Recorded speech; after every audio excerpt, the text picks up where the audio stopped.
Okie dokie. G'day everybody. Welcome to another week of Martial Olympiad Reborn. This week we have, Smoke Adders versus Clan Crossfire. This is Division B for North America. Very, very important game today.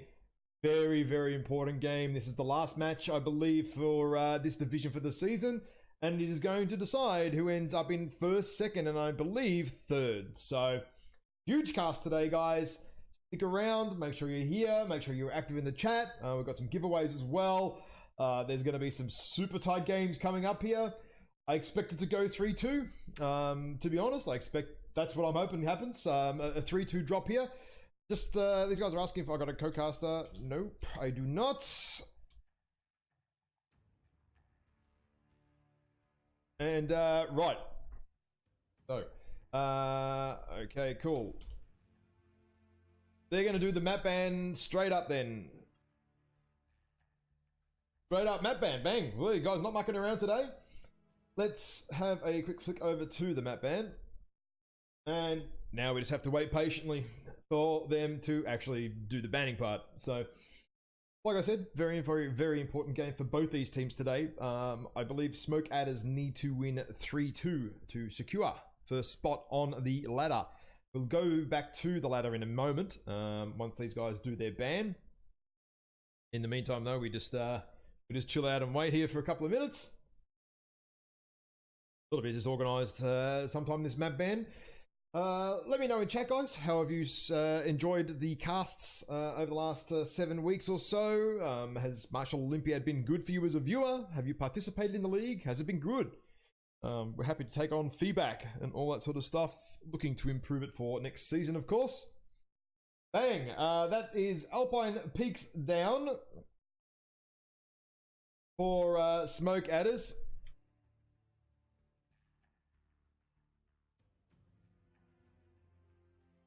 So Smoke Adders have banned Alpine Peaks there. We're just waiting for the Crossfire guys to pick a map. Hang on, they're what?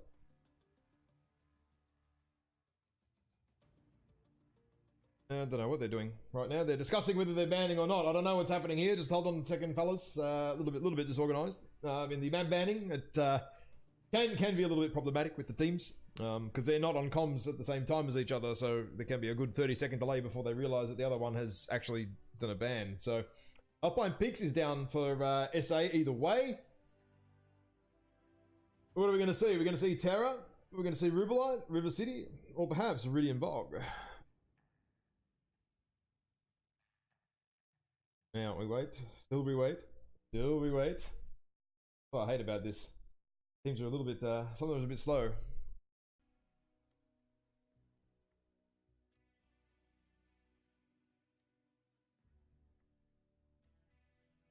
Yeah, just tell them to hurry up a little bit. Hold on a moment, guys. Just tell them to, get their stuff in order here while we wait.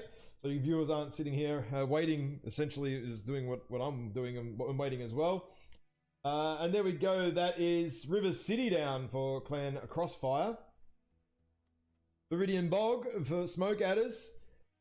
And Terra Therma down for Clan Crossfire. Ladies and gents, we are off to Rubelite Oasis for the map ban. That is drop 4 and drop 5. In the meantime, what I'm going to do quickly is go back into the leaderboard here, just to explain, guys, what's coming up here. Super critical, right? I don't know why my webcam has decided to disappear here, but that's all right. It happens. Super critical game for these guys. As you can see that you've got Smoke Adders here in 5th position and Clan Crossfire here in 7th. Now, if Smoke Adders win 3 drops today with 114 points, that will shoot them above White Knight Legion, who will then move down to 2nd.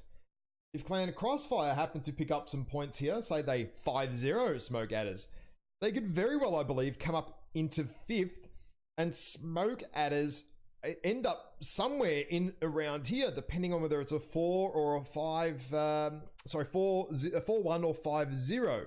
So it's a very, very close drop. Very important for Smoke Adders to come out of the gates early here.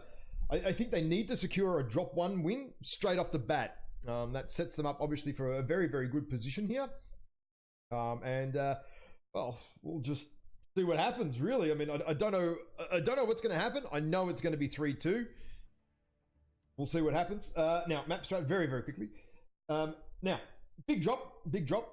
Actually, I should probably explain the drop order first. Probably a better way to do it. 575 tons to 625 tons for drop 1. So team 1 is the home team here. And that would be Smoke Adders. So they're on the team 1 side. And all drops the mech pool you have. You can only use a chassis 3 times across the set of 5 drops. You drop 3 Mad Cats in drop 1, can't use Mad Cats for the rest of the game. No more games. That's it.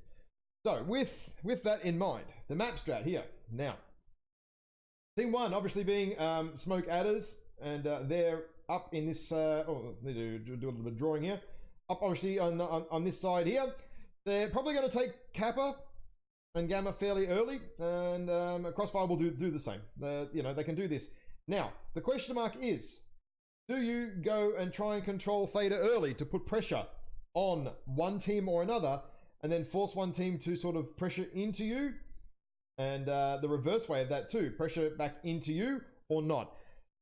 We've seen some crazy strats as well already so far this season, where we've seen linebackers get sent through the tunnel to go and assault any Overwatch mechs from roughly this position that might be shooting across here, because you do have quite good range from sort of this position here. You can shoot quite effectively in this direction very, very well, and hit a pile of mechs across here with the range and elevation that is in the back corner, basically across here. Actually, probably a bit more accurate. So we could see that. You could also see a Crossfire control, say the 3 caps here, and then essentially just set up a firing line sort of that goes around through here should SA need to push in and over. There's a few ways to play this map, and so far we've seen in all the comp drops that it has definitely been quite different how teams have decided to approach it. I know a lot of teams feel that team 2 is necessarily is a bit weaker, but it isn't, depending on how you play it out. So I am keen to see what they do. Sure, you guys are out there are very keen to see what they do as well. So without further ado, let's launch these drops, shall we? Get into drop 1, the old classic Frozen City. Now we just have to wait for the game to load up. What tends to happen? Just have to. Oh, there we go. Wait a little minute, and then we'll get into the games.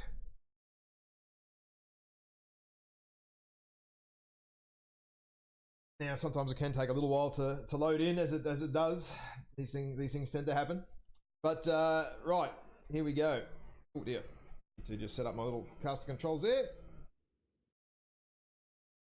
Now have a quick look at Team 1 first. When it decides to show up.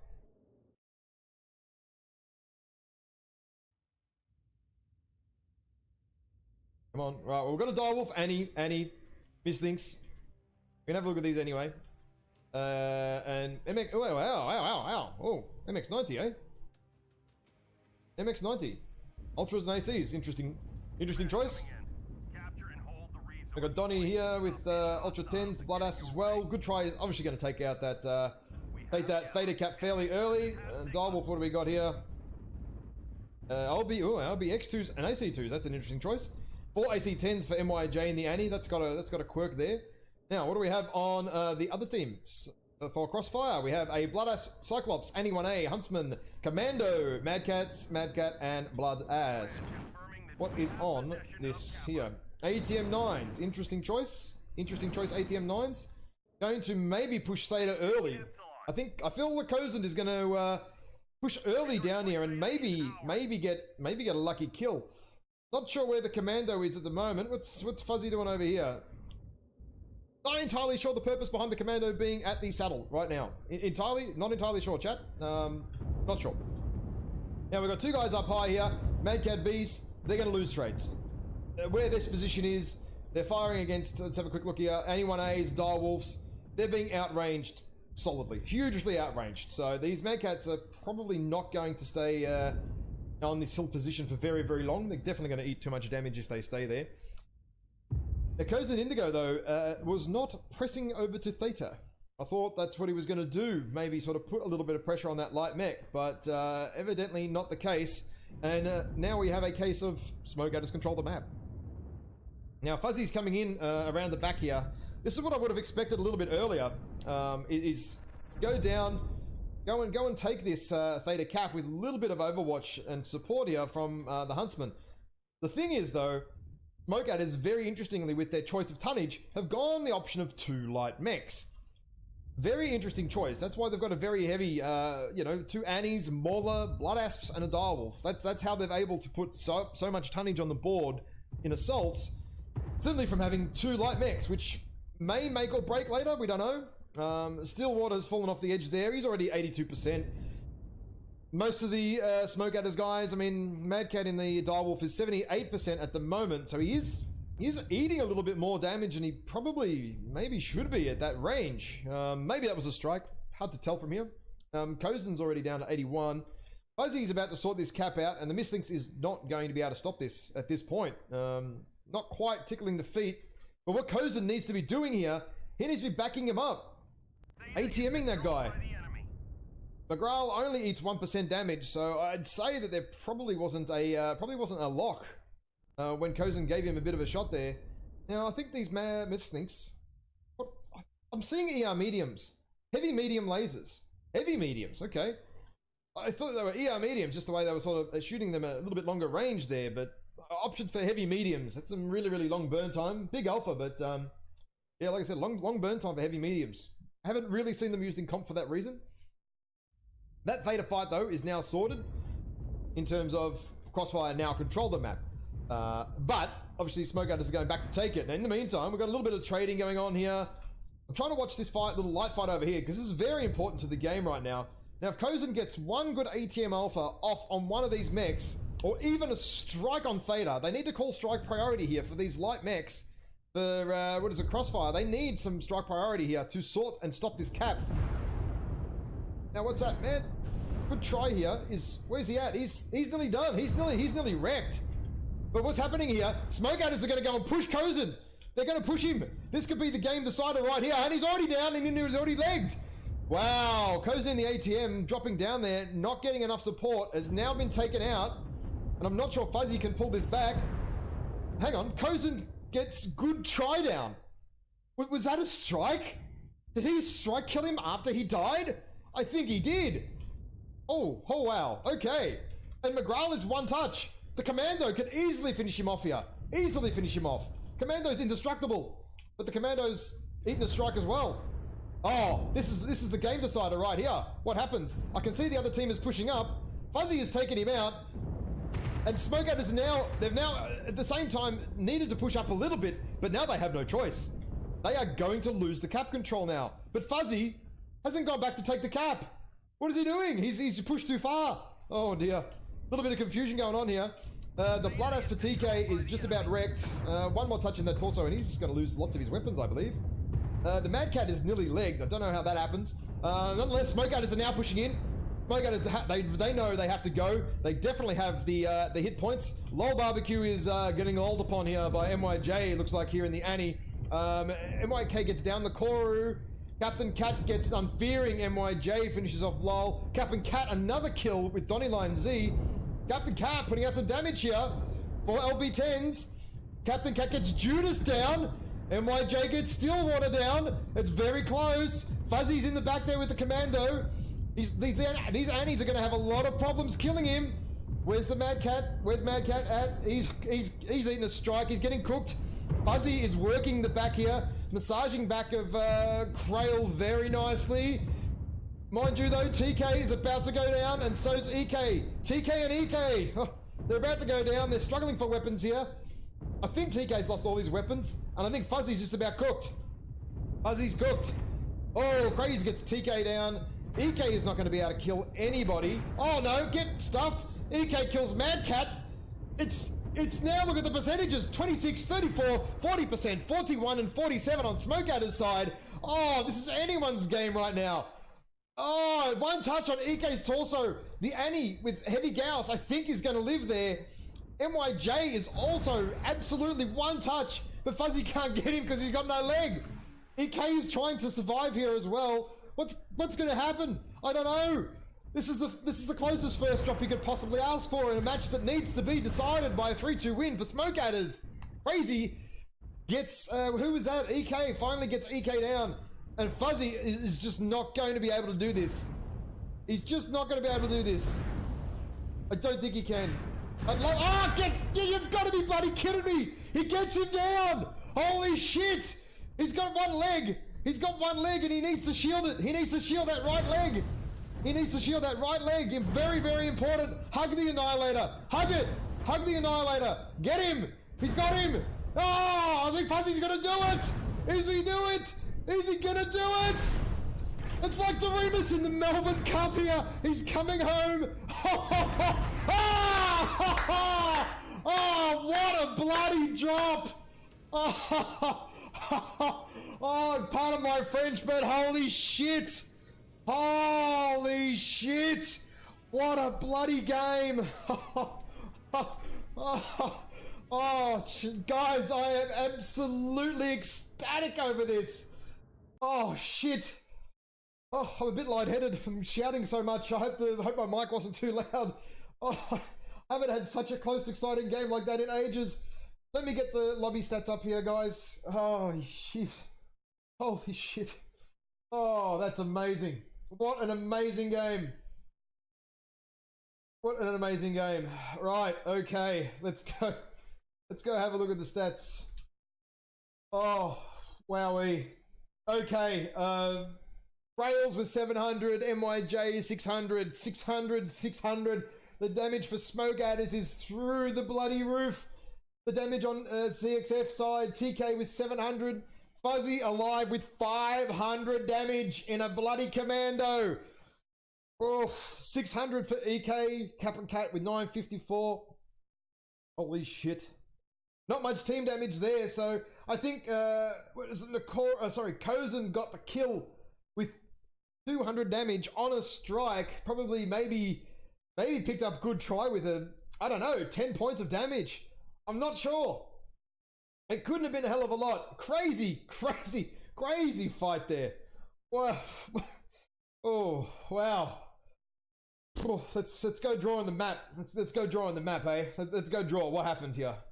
Let's relive this. This was one of the closest competitive drops I think I have ever seen. So we had TK. Crossfire with EK and the Mad Cats and stuff move up to this position and shoot across here, kind of as expected. We had some other guys move up here for Crossfire, and Kozen in the Huntsman moved over to here early, but didn't seem to do a hell of a lot. Meanwhile, Fuzzy was sort of around here, capping, standing up here in the pass. Not entirely sure why he was there earlier. I'm sure there was a plan and a reason for that. Not immediately evident to me as to why. And then eventually Fuzzy comes down here to take the cap. In the meantime, sort of as expected, we had some setup here from LB2, LBX2 Direwolf at the back there. Some other firing lines sort of set up through here, and I believe through around here for Smokeadders. And then there was a massive light fight going on over here. Massive light fight. That was the game right there. It's sometimes it can come down to the lights. And that's what that fight did right there. Fuzzy being able to get the kill, essentially finishing that kill. I forget who it was. I'm just trying to have a look. I think it was McGraw actually. Was the second Misslings to die over here on Theta. Huge drop there. Fuzzy actually ran away from Theta without having capping it, so he had to come back, recap it, and then move in. But in that time, the SA guys had moved up. And Crossfire guys have sort of moved up into here, so there was just a lot of direct trading in and out of hills, over hills, you know, up and under, a little bit of a rotation here. Oh, wrong color.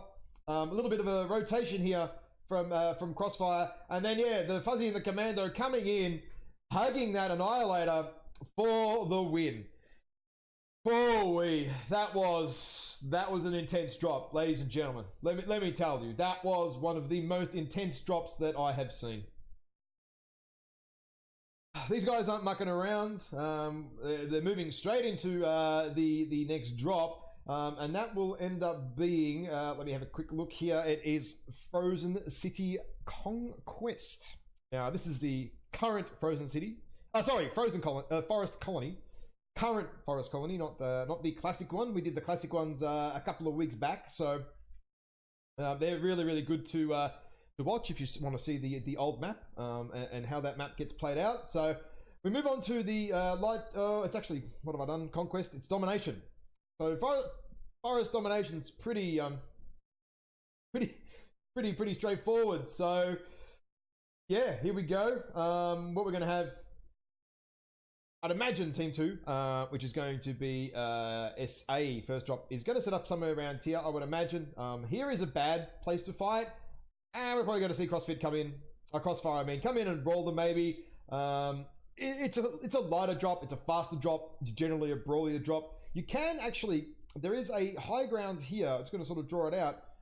You can take the high ground here as well. Actually, I think it's a little bit inaccurate there. It's more closer to sort of here on the map. You can take the high ground and have 1 or 2 mechs up there shooting down and essentially not taking much damage early on, depending on if you have jump jets or not. Now, that can be a very important factor in this drop here, is having some mechs with some jump jets. From the Team 1 side, it's actually pretty easy to jump jet up through here. Team 2 is a little bit more work. You need to use the buildings here sometimes and then get up, depending on the mech and how many jump jets you may have. So, yeah, so SA starts on the left-hand side on Team 2. I'd imagine they're going to use these hills over here. This is the smarter sort of area to play the game in. You can put someone up here early, and someone, like I said, up here. Have a little bit of a look around, try and do some controlling of the map and things like that. So, well, yeah, I'm still getting over last drop. that was intense. We do have a disconnect in the lobby at the moment, so these guys are just trying to sort that out. We're having a little bit of a minor delay there, but that puts. Go back to the leaderboard actually, because this puts it in a very interesting place already. Smoke Riders have already lost their first game. They needed to win their first game. That was so important for them to get off and running really strong in essentially the first match. That didn't happen. So, well, let me tell you, Smoke Adders need to win the next drop. They have to win the next drop, I believe, to finish first. Just on points. So this is going to be one damn intense drop. Actually, no, they don't have to win this. If they don't win this drop, I lie. Sorry, they have to win the next 3 consecutive drops. So you'd probably say it's in their best interests right now to win this drop. It gives you a little bit more breathing room. And I think after that, that drop, Smoke Adders definitely need to take this next drop and give them that breathing room. They need a little bit of a breather after that, because that was some sweaty mech action right there. That was intense. As for the drop order here, drop 2 is the same as drop 3, a nice light drop, so 350 tons to 375 tons. There is no lock-on weapons allowed. That means no ATMs, no LRMs, and no streaks. So it'll be good drop, fast drop. And again, same rule applies, 3 chassis limit. So this drops, you tend to see linebackers, assassins, Vulcans, good mechs with good damage, good DPS, and pretty tanky and still reasonably fast. So that's what we're going to see, I reckon. And probably to go over from the Team 2 side, I mean, Team 1 on this is essentially one or the other. You can't really, I mean, you can set up a mech here with a little bit more range, I guess, and use these hills as well. But the problem, if you use these H7 hills, you're very, very exposed to any range coming in, and there's actually no cover. Whereas the back of the hill here, you can actually move in and out of cover on these hills. You take the forward hill in Hotel 7 across here, which just draw you a little line here, is essentially this part right there. There is not a lot of cover there if you decide to try and take that hill. So you could also do something a little bit rangy out here. I think somewhat risky though, and probably not going to work if the other team is brawling you. You're way too extended. There is cover there, but there is just not enough. I've never really seen any team do that before. So yeah, we'll wait and see what happens. Looks like they're starting to lock into lobbies now, which is good. Just letting them know that I am ready to go. So, well, let's wait and see what happens here. This is going to be really interesting. I am very keen to see where this drop goes. Oh, wrong screen there. So it's good to see you guys there in the chat enjoying that last drop. I totally agree, guys. That was an amazing drop. That was a great drop. Probably one of the closest comp games that I have seen. I mean, it's not often that it comes down to the two mechs that are left. One mech is legged, the other mech is open. You know, it's David versus Goliath, Commando versus Annihilator. You know, it's close. It's crazy. The Commandos have a reputation for being unkillable with crazy hitboxes. You'd almost have to agree at that point. You'd almost have to agree with that after seeing that. There is almost undeniable proof the Commando is the unkillable mech. Great drop that was. Now, here we go. Game is now loading in, and we will get at it again. So yeah, Smoke Adders, the pressure is really on you guys right now. And I'm sure they feel that pressure too after that drop. That was some sweaty mech action right there, dudes. Oh wow. If we have another drop like that again, I may just lose my voice. Oh, hold. Ah, shit. Already, we've got another death, have we? Oh dear, another disconnect. Oh, Mary, Mother and Joseph, what is going on right now? I think I need to turn my music up a little bit while we wait. How do I do that? Do I get music at this point? I don't even know. Not sure. Nah. Hang on, the dropship hasn't even come in yet. Oh shit. Oh shit. I'm stuck in the fucking lobby. Fuck. I hate when this happens. PGI, please fix this. Why does this happen all the time? God damn it. I hate when this happens. You can't get out of the mech screen when it's bugged. Why does this happen? Oh, I'll let them know after the drop. I mean, it is a 5-minute delay, so we shouldn't have any problem seeing the mechs on the other team there. We're gonna see the mechs in about 30 seconds anyway, right? So shouldn't affect the drop in that way. This is a bug. When you sometimes pop into the mechs early, you can't get out of them until they actually hit the ground, and sometimes it automatically puts me in them as well. It's a very big bug that needs to be fixed. And now my mini-map is dead too. Come on. There we go, now we're fixed. Okay, lobby bug's out the way. Let's have a quick look. I have a Sun Spider. Sorry. Oh, my controls are backwards now. Great. My controls are backwards. This is awesome. Great. Come on, PGI. Fix this! Fix this stuff! I can't go up nor down now. This is awesome. This is absolutely awesome. Now my controls just don't work. Oh dear. Well, anyway, we've got a Sun Spider here. What's on him? I can have a look at the Ultra 2s, medium pulses, Uziels, Ultra 5s on the Roughneck there. Ultra 5s on the Roughneck. Okay, that's interesting. Vulcan medium pulse, Fleabags there with medium pulse and SRMs. Now, yeah, sorry guys, like I actually can't. I am trying to look up right now, and it won't move up. Sometimes spectators it bugs out, and there's no way to fix it. So now I'm in the ground, looking up at the looking up at our lovely people here. Assassins, lots of assassins. And what is it? We got bushwhackers and stuff, so I can check their loadouts through the ground though. So even though it's bugged out in that respect, I can actually do this. This works. I can actually see what's going on. So LBX 10s, medium pulses on the champions. That's interesting builds. SRM bushwhackers without Artemis. I'm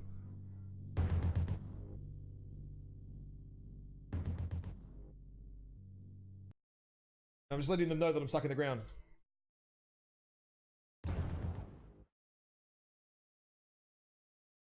Oh no, I'm back! No, I'm back! I'm back! I'm back finally! Oh wow, look at that! Oh, we're back! I'm back now, dudes! I can finally re-spectate. Okay, cool. Cool, that's good. It just had to wait 30 seconds. I don't know how this happens. The strangest bugs happen to me in this game. It's crazy. Okay, so we've got Assassin 23s. One with Artemis and one without. Interesting choice. I don't know why that is. Maybe Crossfire guys need to revisit their mech labs. Because, yeah, I think the Artemis is very, very strong on this mech. And that's the whole point why you need it. You don't need to be running too fast or need or too much ammo in this kind of brawl. So you can basically do 3 tons, SRM 6, and still run, 110, 120 Ks an hour with Artemis. So interesting choice. Maybe they've got some extra jump jets or something on there. Oh, wait, they're calling for a redrop. Waiting for a redrop. TK is still disconnected, I think. Restarting a router. Okay. Well, let's have a look at the paint jobs. Okay, smoke out his paint jobs. Not very good. Oh, hang on a minute. Oh. Judas. Oh, Judas has got a colorful mech there. He knows I'm looking at him, right? He knows. He knows I'm looking. MYJ, though, going for the blackout options. He doesn't want anyone to see him. Oh, they're calling for a redrop. Oh, and we've got googly eyes here. Googly eyes and a googly eyes and a mouth on his doodle. Maybe he wants to eat the doodles. I don't know. Why you would want teeth there in that department is utterly beyond me. But anyway, they're killing each other now. It's a quick fight here. We have a Iron Crossfire insignia on his arm. They're blowing each other up. Fuzzy doesn't even think he needs to move to win. Probably doesn't, to be honest. That's going to take a while to overheat, though. That's for sure. That's definitely going to happen.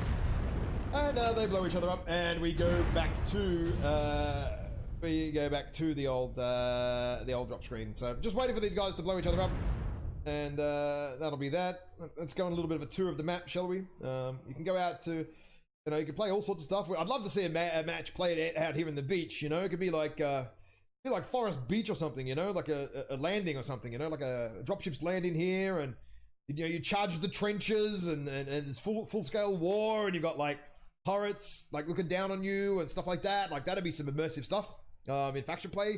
Having all base turrets up there, and 3 dropships come in here, and you're charging in with light mechs and mediums, and there's big assaults back here just going boom, boom, boom, boom, dropping big stuff across the map. That'd be pretty sick. I reckon there's some improvements there.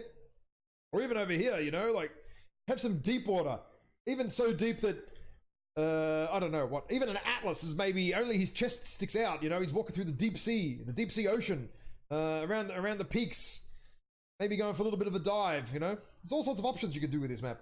We wanted to make it a little bit different.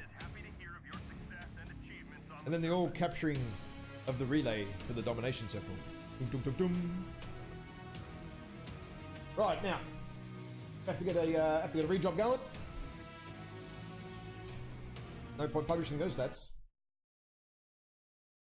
Oh, yeah. That was a long 10 minutes. But that's just what happens sometimes when you have to do a redrop. So anyway, how are you doing today, chat? Do you enjoy that lovely little trip around the map, Biff? But thankfully my caster controls came back to me. That was good. I don't know what happened there. It happens quite often actually for some reason. If you press any button, literally you have to just sit here like this, like hands off the controls, right? Oh, TK is still not connected. This is not good. I think TK needs to invest in some better internet-based equipment. That might help him. That might help him be a little bit more reliable. Oh, but he's back. Oh, this is good. Hopefully, guys, we don't muck around too much. After this drop, we'll pump out a giveaway. It'll be a mech bay. So stick around. Make sure you're active in the chat, and we're basically ready to go again. Hey, this is a good turnaround. Hopefully, I don't have to have any mouse problems, any lobby problems, any weird I can't move through the ground problems. That'd be really, really good. All right, here we go. Hey, well, they're not mucking around. Good. This is good. This is good. I like speedy turnaround. Oh, am I ready? I've got nothing left to talk about. I'm just telling him so we can hurry the drop up. Absolutely. I'm running out of stuff to talk about right now. In terms of, you know, these drops. I mean, I could go waffling on some other tangent for 10 more minutes, but I'm not entirely sure you guys want to hear all that. That said, after this cast is all done, I'm going to be doing something a little bit different. So stick around. I'll tell you as well what's going on later on. Anyway, we're going to go into the drop, into the lobby. I'm going to sit here. I'm not going to touch nothing. Legit, I am going to not touch a single thing at all until all the mechs drop, so that we do not get stuck lobby yet again. Yet again. I don't know why it keeps happening to me, but it just does. Doesn't seem to happen to any other casters either. I don't know why. Maybe then they don't do anything for the first 30 seconds. Maybe they've worked that out and they're a little smarter than me, and I'm a little bit slow on the uptake. I don't know. just have to wait and see. Okay, they're starting to load in. Okay, now they're here. All right, they're all here. Now I can touch some buttons and stuff, right? Okay, cool. Just changing up my stuff there. Yeah, let's have a look at the paint ship, the drop ship paint job, eh? It's pretty crap. Right, anyway, same mechs as it is a redrop. There is no changing of the mech loadout. No doubt by now the other team knows what the other team has. So this is going to come down to maybe a little bit of counter-stratting. I mean, let's be honest. I mean, you guys are all watching the stream, right? I mean, after 5 minutes, you guys know what's happening. That's why we run with a 5-minute delay, to avoid this stuff in a single in-time drop. But outside of that, now it is going to come down to stratting very, very hard. I mean, everyone's going to know what the other one is doing or planning to do. How do you do it? So we see early, Crossfire taking the high ground there. All the assassins, no, lol, Barbecue fails to get up there. I don't think you need to use this little box here that I'm looking at, right? That's how you get up there, nice and easy. If you're running low on jump jets. EK doesn't get up there either. What are these guys doing? Did they not practice this? You use this little box here, guys. Easy. You can get up there in about 2 seconds. You only need half your jump jet juice. Oh, strike! Did it get fuzzy? No, it didn't. That was the flea bags there. Good try. Good try with the strike. That's nice and cheesy, right? Now we've got, what is it? Smoke Adders here. Oh, hang on. They're on the wrong team side. Were they team 1 for this drop? Okay. My bad. Or maybe they swapped teams around and not got that right. I don't know. We'll have to look at that in a minute. But, holy shit. Did someone eat a strike then? EK, maybe? I don't know. Not sure. Not much damage. But you can see that these guys are setting up the wide range here. Now, Unfearing has an interesting position over here. Interesting position with, what's that, the AC2s, right? Yeah, Ultra 2s, 5 Ultra 2s, right back here. He's got a lot of vision. Quite decent vision. The only thing you can't see either side of, obviously, is this big spire here, left and right. But you can shoot left and right. You can shoot up high. The only thing you can't shoot, obviously, is this little area here where the flea bags is too. But, you've got some pretty good angles from there. I don't mind that position. Not bad. But now, what do Crossfire do? Smoke Adders have timer. Sorry, they don't have timer. Crossfire actually have timer right now. So that's pretty good for them. Right now, SA actually have to do something. So there you go. They're just sort of trading at the moment. LBX10's coming out of Cap and Cat and Stillwater. Obviously beating Medium Pulse. Medium Pulse not even doing any damage because it is some 500 meters away. Oh, shit! A strike, but it missed him. How unlucky would you have to be to have your strike miss those two guys? RNGesus not be with you. Oh, now here comes a strike. Do they see it? They see it. Do they get out the way of it? Yeah, good calling there. Good communications there from Crossfire. Well done. They're aware of what's going on. These guys up top need to stop poking. They've got SRMs, right? Now, SRMs are not going to win against medium pulse, simply because of range. So they have to be a little bit smarter here, conserve a little bit more armor there on Crossfire's side. The only issue that's going to be here, if Crossfire push this right-hand side of the map that I'm looking at now, near the spies, I'm fearing is going to be out of position reasonably quickly if his team does not come back to the right here to react and help out. So we have a stalemate here. No team wants to push. Now, I'm going to have to ask them after this game why that is. Is that because they knew what each team was doing? And they would. I mean, there's no bullshit there. How do you counter-strat or outplay the other team now with your loadouts from either side when you know how and potentially where they're going to be setting up? I mean, Crossfire are going to know that there's going to be UAC2s somewhere over here, right? Not nowhere. I think this position here from Unfearing was pretty good. But that said, he's now moved up onto the side. So he's now beating him down. Crossfire are now sort of moving over to this side here a little bit. Maybe they're expecting a push. They're responding to a push that isn't actually here yet. Interesting. I'm fearing getting a couple of good shots in there. Not a lot of damage, but, you know, right now, every little bit counts. 5% here, 5% there. Over the early fight here, before anything happens. That's going to add up later on. Absolutely. Oh, Captain Cat moving forward. Eating 6 or 7% there, but the push has been called. That's why he was moving forward. He was told to move forward, or he's made the call, and the rest of the team is a little bit slow to react here. Crossfire are pushing in. The Assassins are way behind, though. What were the Assassins doing? I'm not sure the Assassins... I think this is a bit of a miscall here. A miscall. SA know it's coming. SA know it's coming now. The airstrike missed everybody, but the Assassins are still way behind. They're only just catching up to the fight now. The Assassins should... realistically, Assassins should be in the fight by now. They should be pushing in. If you're going to brawl in, you have to brawl in. Now, TK is getting slapped here. Unfearing is rotating out to the left. Just trying to get a good angle on the fight. TK is in. He's heard the call. He's pushed in, but now he's almost pushed in a little bit too far, and he gets legged really, really early. Kevs is being chased. That Uzi or Kevs is going to be chased. MYJ gets TK down. That's no surprise after he got legged fairly early. Donnyline Z is in among it. Ow! Gets knives down. I did not expect that. Kevs has now finally been legged and killed. Madcat gets EK down. It's Donny's been legged, but Krail gets Captain Cat down. I think it's going to steamroll pretty heavily from here. Unfearing still rolling back freely. 98% fresh. Lol Barbecue gets legged, gets taken down. What the hell is that noise? Sorry about that. I had some weird buzzing in my headset. Madcat goes down. Nakoro gets him down. Stillwater and the champion of Bushwhacker still over here. Nakoro a little bit late to the fight, I feel. Fuzzy's been legged. It looks like there's some maybe an ammo explosion or something going on down there. Nakoro's been cooked here on the leg department. He goes down. Unfearing goes down as well. Well, there you go. No one in the circle. Hot tip, guys. If Crossfire had left one mech in the circle, they could have won the game. SA were pushed so far back here. Look where all the bodies are dead. Right? SA were all the way back here.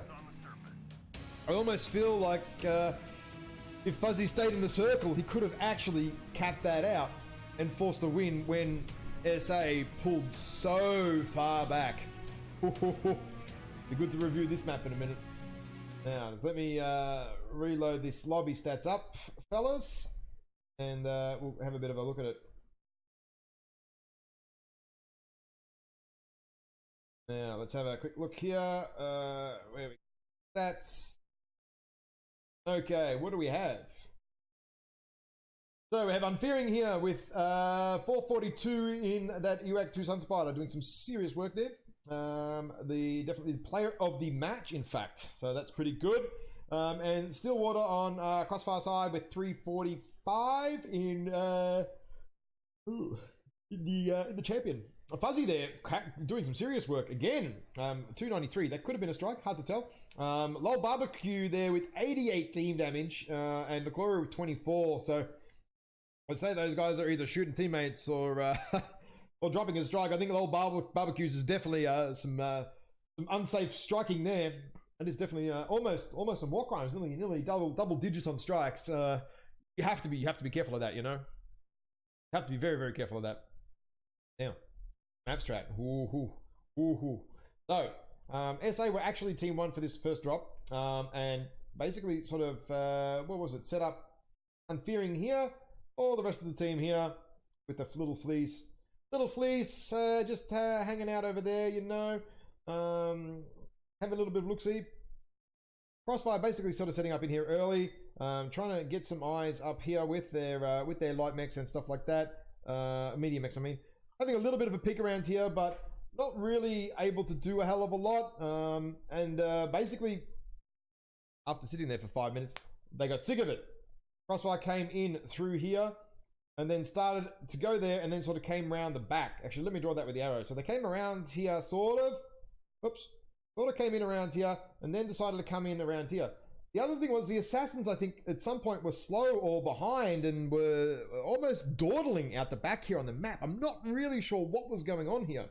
That was after Unfearing had obviously pushed around here and got some free shots on them.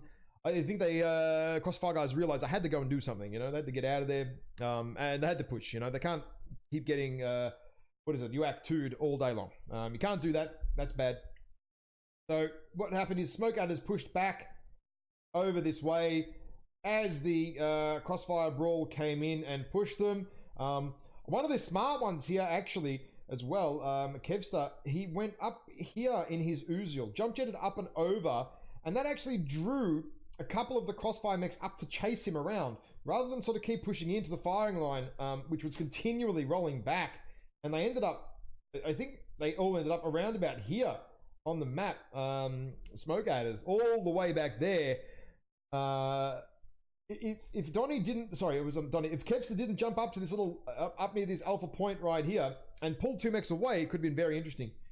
The key point though I want to touch on, because the fire was so far away from the circle, I mean, look how far it is. I mean, that is a long distance. That's some 800 meters away. If Fuzzy just sat in the circle here, didn't push in, and I mean, I get that in a team brawl, you have to push in with your team and all the rest of it. If he had sat there for 30 seconds, it could have put an amazing amount of pressure on Smoke Adders, who may or may not have realized what was going on with the circle. I don't know. We'll have to check, and hopefully I remember to ask him that question later on. Very important. So, yeah, look, I think Crossfire could have snuck a win. If the Mistlinks just stayed in the circle, they could have maybe snuck a win there. With Smoke Adders rolling back to receive that push so heavily. Like, they roll back very far, almost basically back to here. That's a long way from home. I know their flea was still alive, so their fleas could have come up through here easily, but it would have taken a mech out of the fight, at least part the way through that fight then too. So when you're that far back here, in Sun Spiders and other slow mechs that are already damaged, weakened and legged, basically you've got very little chance of getting back to the circle in time, and if you do, you're pretty beat up, you know. So very interesting. This time though, we actually have a switching of these sides. Crossfire are on team 1 now, and Smoke Adders are now on team 2. So what we're going to go with here, I would imagine we're going to see Smoke Adders set up here. Kind of surprised Crossfire didn't do that, a little bit, to be honest. Kind of surprised they didn't last drop. They sort of set up in here with a bit more sort of closer range. We'll find out about that very soon, and work out what is going on, and go from there. For anyone playing at home that may not know what the rules are and how the drops work, we are up to drop 3. That is 350 tons, 375 tons. No lock-on weapons, so no streaks, no LRMs, and no ATMs. And obviously you can use a chassis 3 times over the set of 5 drops. So I think a lot of mechs, their assassins are out for Crossfire. I think we've seen some Mistlinks now from Smoke Adders, so they're all done as well. I'm not sure what we're going to see this time. I feel like maybe Smoke Adders might linebacker. assassin, perhaps. I mean, what was it? Smoke Adders had a lot of Vulcans last match, if I'm not mistaken. So let me have a quick look there. Yeah, so the Vulcans and Uziels last game for SA. Only 2 of each though, so they've still got 2 left. Sorry, they've still got 1 left of each. But yeah, definitely assassins are all used up there for Crossfire. And earlier on in the drops, Annie 1As are out. Well, Annies are out in general actually for Smoke Adders and Blood Asps. They've already used 2 of each. So expecting some Mad Cats and stuff later on in these drops for Smoke Adders. And probably the same for Crossfire. So gonna be some interesting mechs in these later drops, I think, just based on what has already been used. So let's flick over to the game. The guys are loading in now. Won't touch anything so that we don't have any problems. Oh, my mouse is a little bit how you going? Need to flick back to that. Okay, here we go. Crossfire, linebacker, Arctic Wolves, and an Irby. Well, we know what's coming, fellas. Brawl. Smoke at its side. Ooh, okay. Hunchback 4Ps. What is going on here, I think? Now, these Black Lanterns machine gun ones, they seem to have been favored quite heavily. Machine gun Black Lanterns, not entirely sure why. I don't think that's strong. 8 medium laser, 9 medium laser, Hunchback 4Ps. Very easy to disarm if you get that arm. Well, the actual torso. So you don't even need to bother with legging them. Just smash the torsos and run away. You can almost do that, and they've been totally neutralized. Oh, as we see, look at this. Here goes. Are we NASCARing already? Yeah, we are. But the teams aren't waiting. No team is waiting this drop. They're just going in there. They're just going in. They're not waiting. Crossfire basically now gets to turn around. Don't need to worry too much. Oh, they're SRM linebackers, are they? Okay, SRMs. The brawl is on. This is going to be a fast drop. Mad Cat charges in. Mad Cat gets destroyed. Mad Cat dies. Fuzzy's in the back here. Look at Fuzzy doing some work in that mislinks in the back there. Turning McGrail around. Crail down the bottom here is already, it looks like he's already caught. TK is starting to get focused down now. This is a crazy brawl. There's 3 or 4 fights going on here. Unfearing is running away. They're still chasing him. Reprioritize some targets, please, guys. Rails is still alive, sorry. Judas gets down EK. There's another fight going on. Fuzzy is turning around McGrail in the back there. I think he might have nearly, not critted out of weapons yet, but it's got to be happening soon. Linebackers here. Fighting Judas is super weak. Super weak there. Looks like good try is legged, I think. Trying to have a quick look at that. Yeah, he's dead. Oh, Unfearing gets knives down. Stillwater finishes off good try. Expected that kill to come very quickly. I think McGrail is halved. Yep, McGrail is halved, but he's still got 8 medium lasers. What? That sounds wrong. Nakoru gets him down. Unfearing gets Captain Cat down. The tonnage and percentage advantage is on Crossfire, but Smoke Adders have more mechs. Well, they did have more mechs, and now they don't. Unfearing at 11% there, hanging on for dear life. I think Krails is about to go down. Oh, hang on. Krails gets Fuzzy with a strike. You've got to be kidding me. Krails is still alive. It's anyone's game right now. They need to get that mech off the field. Nakoru gets Krails, but MYJ gets Shimozu. Now, what has MYJ got left? 1 medium laser. He goes down. Nakoru is alive. And what is it? Donnie Line Z is still alive, but I'm not sure what he's got here. Oh, just 3 SRM6 with Artemis. They're all in the torso, but are they going to leg him? How are they going to deal with this right now? How are they going to deal with this? The Irby is still fresh, and the Arctic Wolf is still reasonably fresh. I mean, yeah, you got his leg here, but that's not going to save him. And MYJ goes down.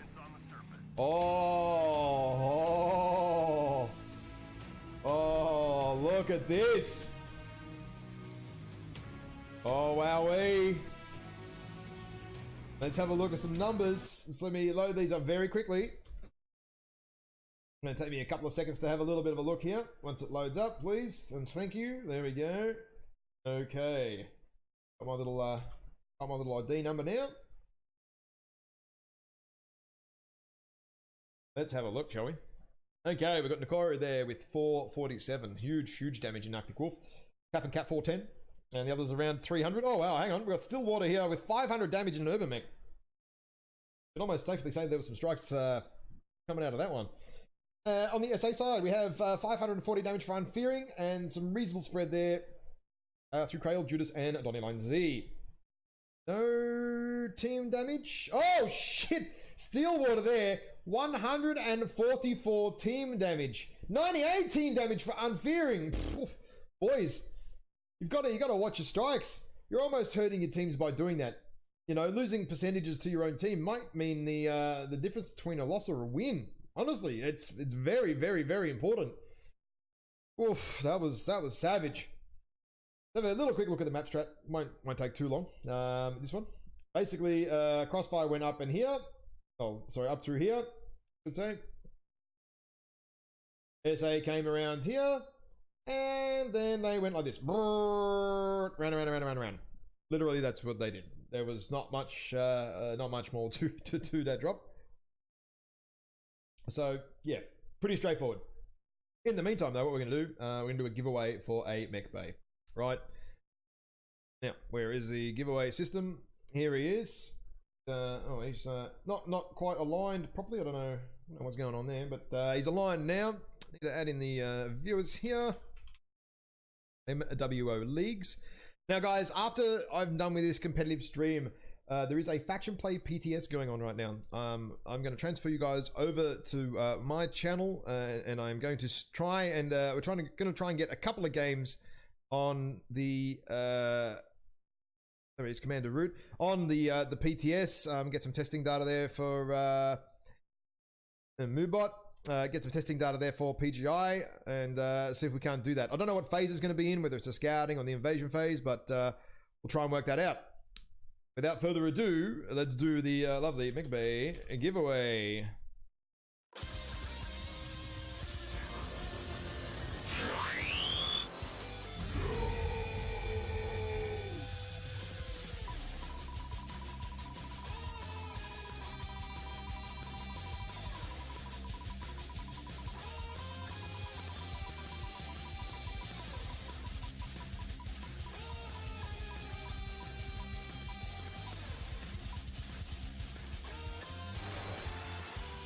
Gulik!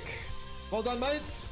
Send me a message on Twitch, please, and I will flick you that Mech Bay, mates. Well done. Now, well. We have drop 4 and drop 5. Now, what's coming up here is a maximum of 480 tons. Free chassis max per class, as well as an additional requirement for this drop.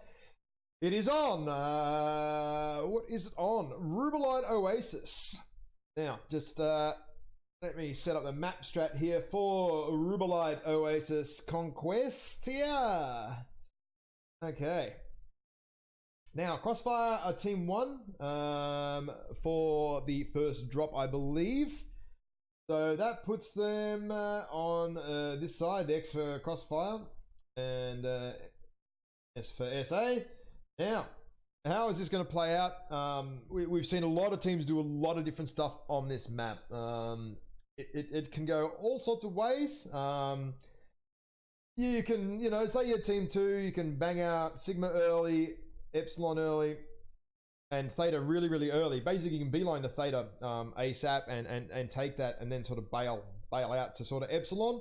Or you can take the Epsilon Sigma and maybe go the Kappa route, totally ignoring it. Same thing from team 1 side. You can ball up here really, really, really quickly and then go out to Kappa. It's a little bit more risky taking Kappa because there's actually a ramp here. There's actually a ramp here and it's got a lot of cover on this side. You won't see, and so does this side actually too, a lot of cover here. Say the red team here, Smoke Adders, push 2 lights up or something, or 2 fast movers up to here to Kappa fairly early, and you go balls in too early to Kappa from team 1, you can actually get picked off quite heavily. We've seen that a number of times so far in this game, this comp series, with lights getting picked early at Kappa.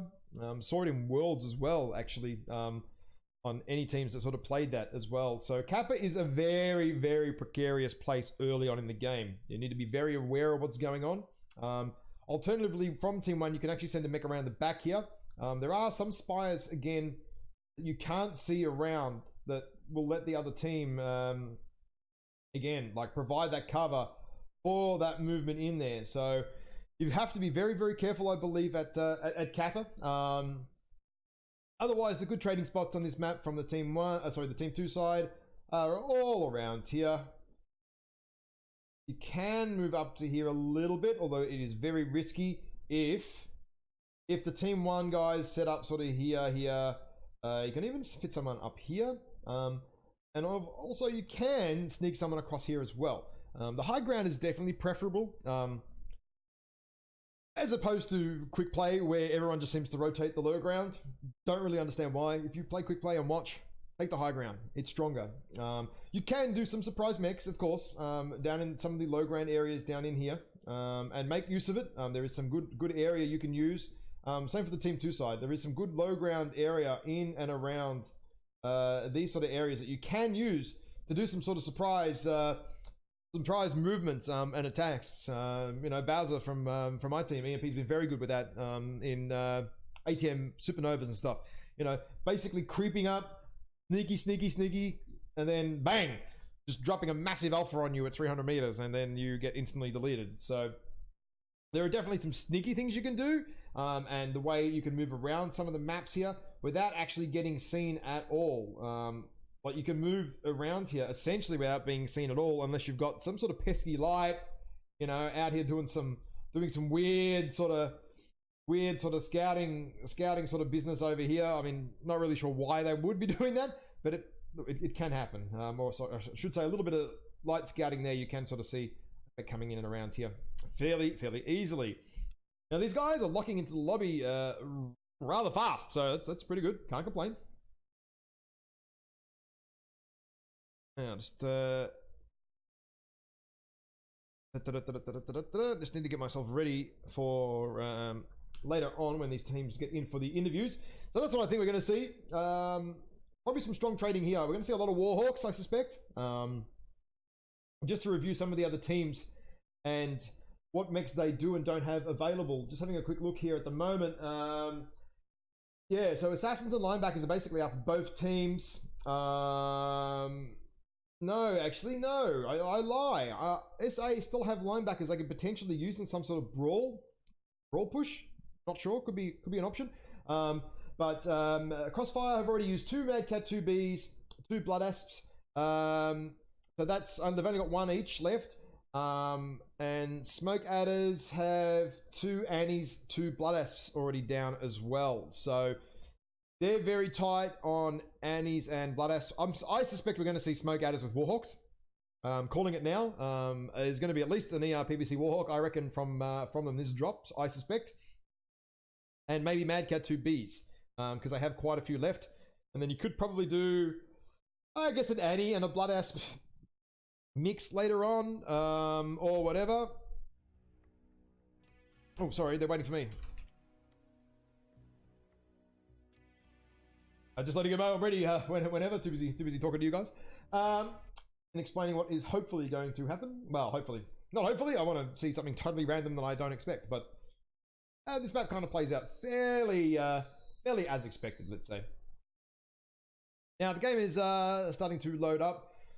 So we'll just flick across there, wait for the lovely loading screen to happen. I won't touch any buttons so that we don't have any more locked mouse and confusion and all sorts of other funny business. Don't forget, Gulik, to send me a whisper on Twitch, please. I will just mark that there.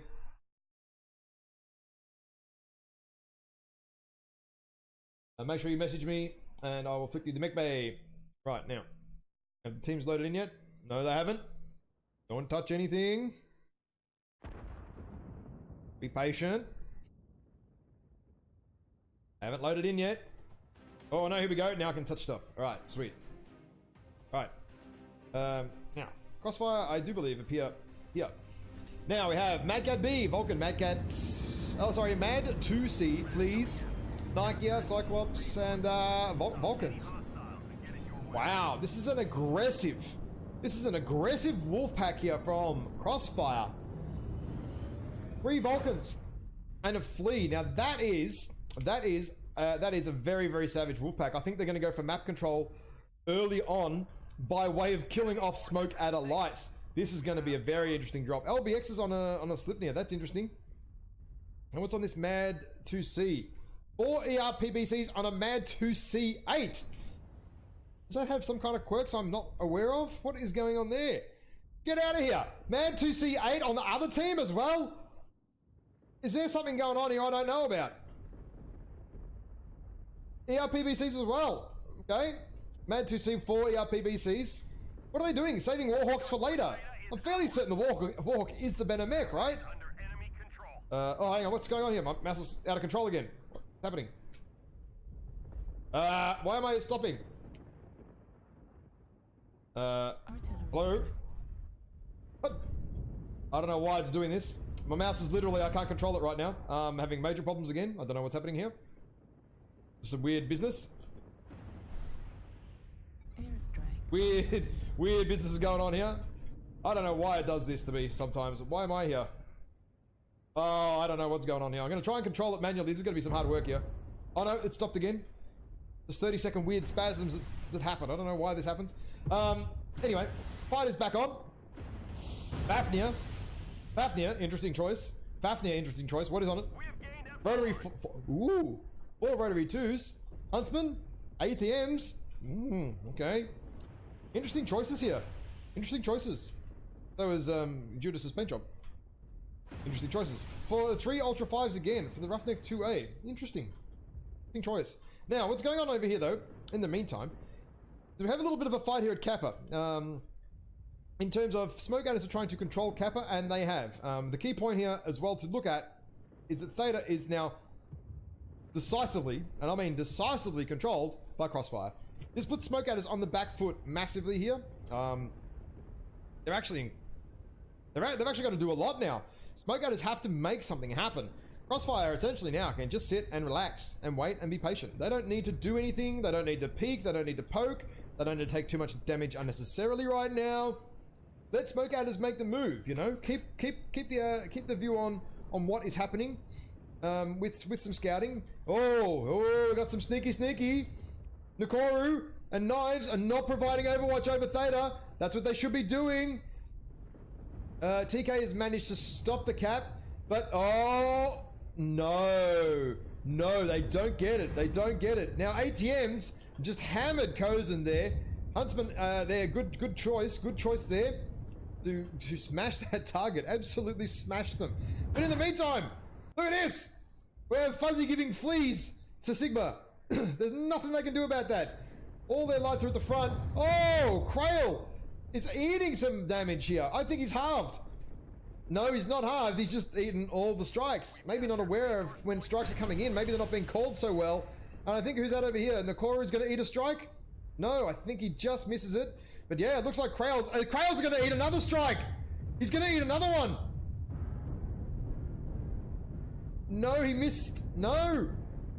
Oh, that is some RNG luck right there. I'll tell you what, you'd be surprised if you didn't get hit with that. But in the meantime, we've got, a little bit of a fight going on over here. Good try getting Captain Cat.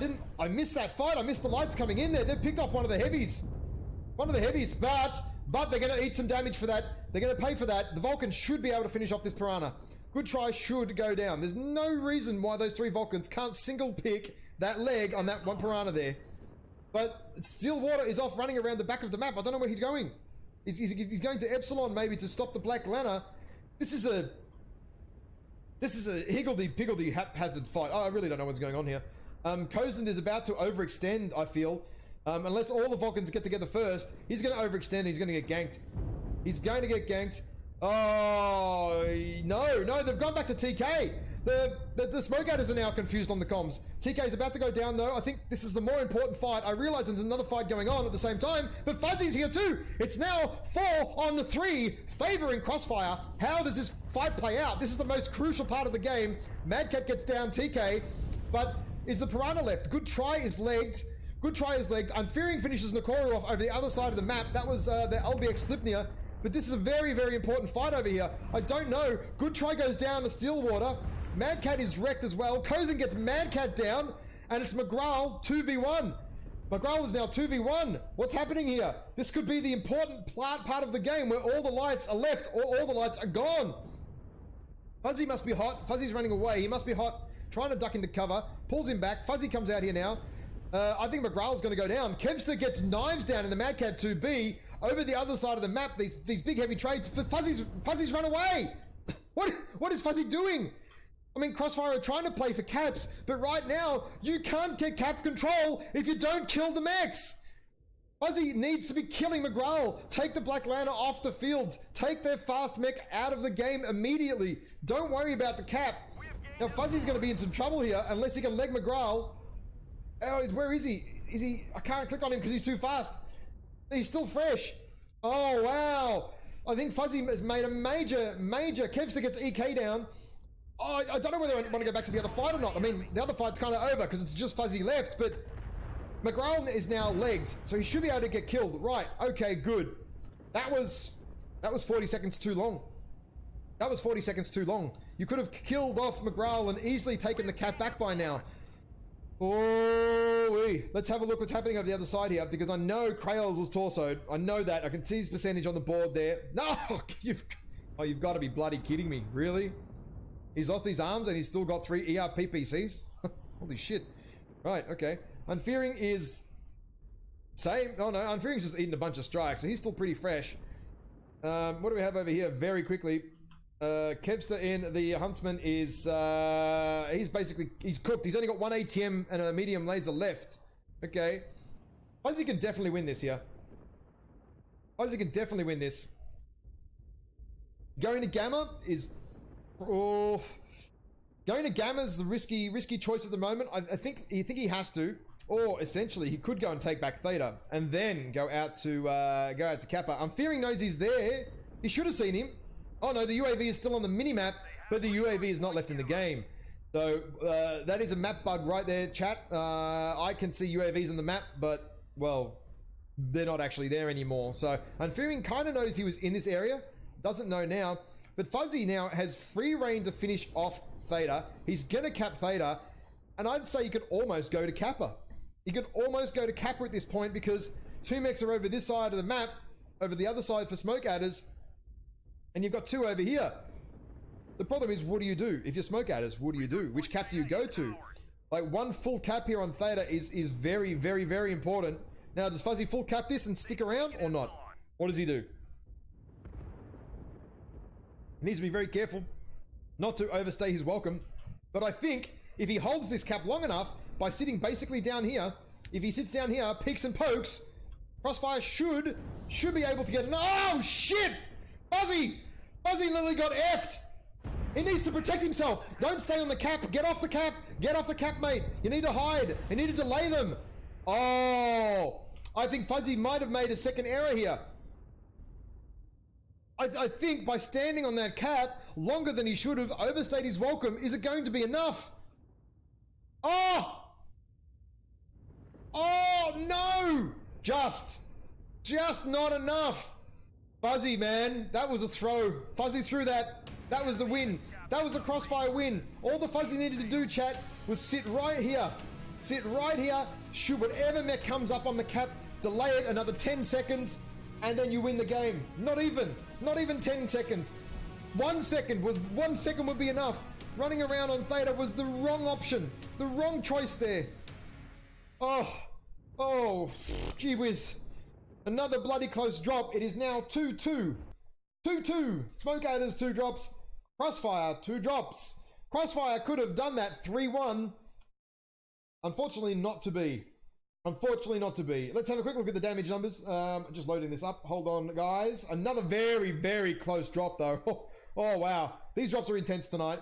I had a very good feeling that Crossfire would, even though they're a little bit lower ranked in the overall score this season, I had a feeling they were going to come back and put on a big show today, and they have definitely done that. Very impressive. Now let's look at the damage. EXK 1,000 damage in his Mad 2C. Holy shit! That is some significant output in a game like this when there was 2 big fights going on for a long amount of time. Great trading there. Maybe a really good strike in there as well, but gee whiz, that is an exceptionally strong performance there from EXK. On the Smoke Adder side, we've got what is it? Kevster, 610, sorry, with ATMs there. Unfearing, 512, sorry, 515, and then some damage spreading out all over the other place. But oh wow, let's go to the map strat, shall we? Okay, now I'm just trying to sort of draw what sort of happened here. We had an early caps here, and I believe here for Crossfire, here and here for Smoke Adders. Smoke Adders came up to Theta and got pushed out because they had two guys here, a Crossfire, a mech here, and in the meantime there had been a fight sort of going on over here. Now what had essentially happened is while these guys are sort of trading over here and doing some trading over here, the piranhas now, the Smoke Adder piranhas, very, very important, came, I believe, around here to pick off one of the Crossfire guys' mechs up here. And this is how the whole light fight started. Captain Cat in the night gear, whatever, went down. There's another mech up here, but they were unable to effect a kill. The Smoke Adders come up this ramp, and then they get the hell out of Dodge. They come back down here, because by this point, there was some Vulcans over here and here and here, whatever, starting to, obviously, shit, we know, we need to go and sort those piranhas out. So the piranhas run all the way down to around, I think it was around about this department here. Key thing here. Two Vulcans come in. Sorry, one Vulcan and the flea, sorry, two Vulcans come in this way. One Vulcan goes around this side. Now this splits up SA. One piranha goes this way, and the Black Lantern and the other piranha go this way. Smoke Adders got split up because of one of the Crossfire guys going the other side here. In the meantime, Fuzzy had come around the back and capped this. Cool, no worries. And then rejoined the fight. They picked up the piranhas, no worries. And then the Black Lantern is having a 1v1 here. What is it? 1v1 here with who was it? One of the Vulcans. And Fuzzy had left the fight. He left the fight. He went to decap Epsilon, cap Epsilon, come back to the fight, wait till the mech goes back onto Epsilon. I think it was McGrail in the Black Lantern, legged him, finished him off, and then obviously hightailed it to Theta.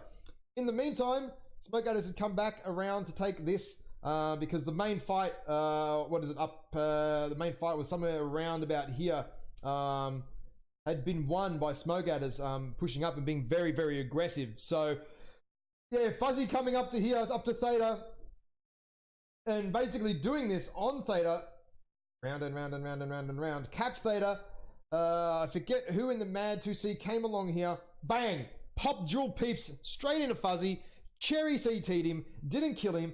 At that point, what Fuzzy needed to do to win the game, and all he needed to do was hide here for 1 second, down here, there's a little ramp here that basically gives you Overwatch into Theta. All you needed to do was delay the cap. Delay the cap 1 second, which is essentially wait till, what was it? I think it was a Huntsman and the Mad 2C come in on Theta, shoot them once. You've delayed the cap long enough, your team wins the game. Crazy stuff. Crazy stuff. Crazy throw right there, I think. But that is some crazy crazy drops going on here. Like, wowee. Oh yeah. Oof. Crazy stuff. Crazy stuff. Literally the replay is just catching up now. I'm just sort of catching it on the side there. That is, yeah, you delay the cap. I mean, what Fuzzy could have actually done too is actually gone out. Oh, shivers. Wrong color there. Fuzzy could have actually gone out here to Kappa and capped Kappa, I think, quite safely as well. Would have dragged the match out a little longer, but still, that could have also been another option. The option you probably didn't need to take, because at that point, you don't know where the other Smoke Adders mechs were. The smart choice was definitely to stay at Theta, wait in a corner, cap it, and definitely not go to Kappa. You could have won the game by going to Kappa as well, I believe. But again, that mech from Sigma, you don't know if he's come all the way around here and is waiting for you at Kappa. And if he is, he pops you one shot, you're dead.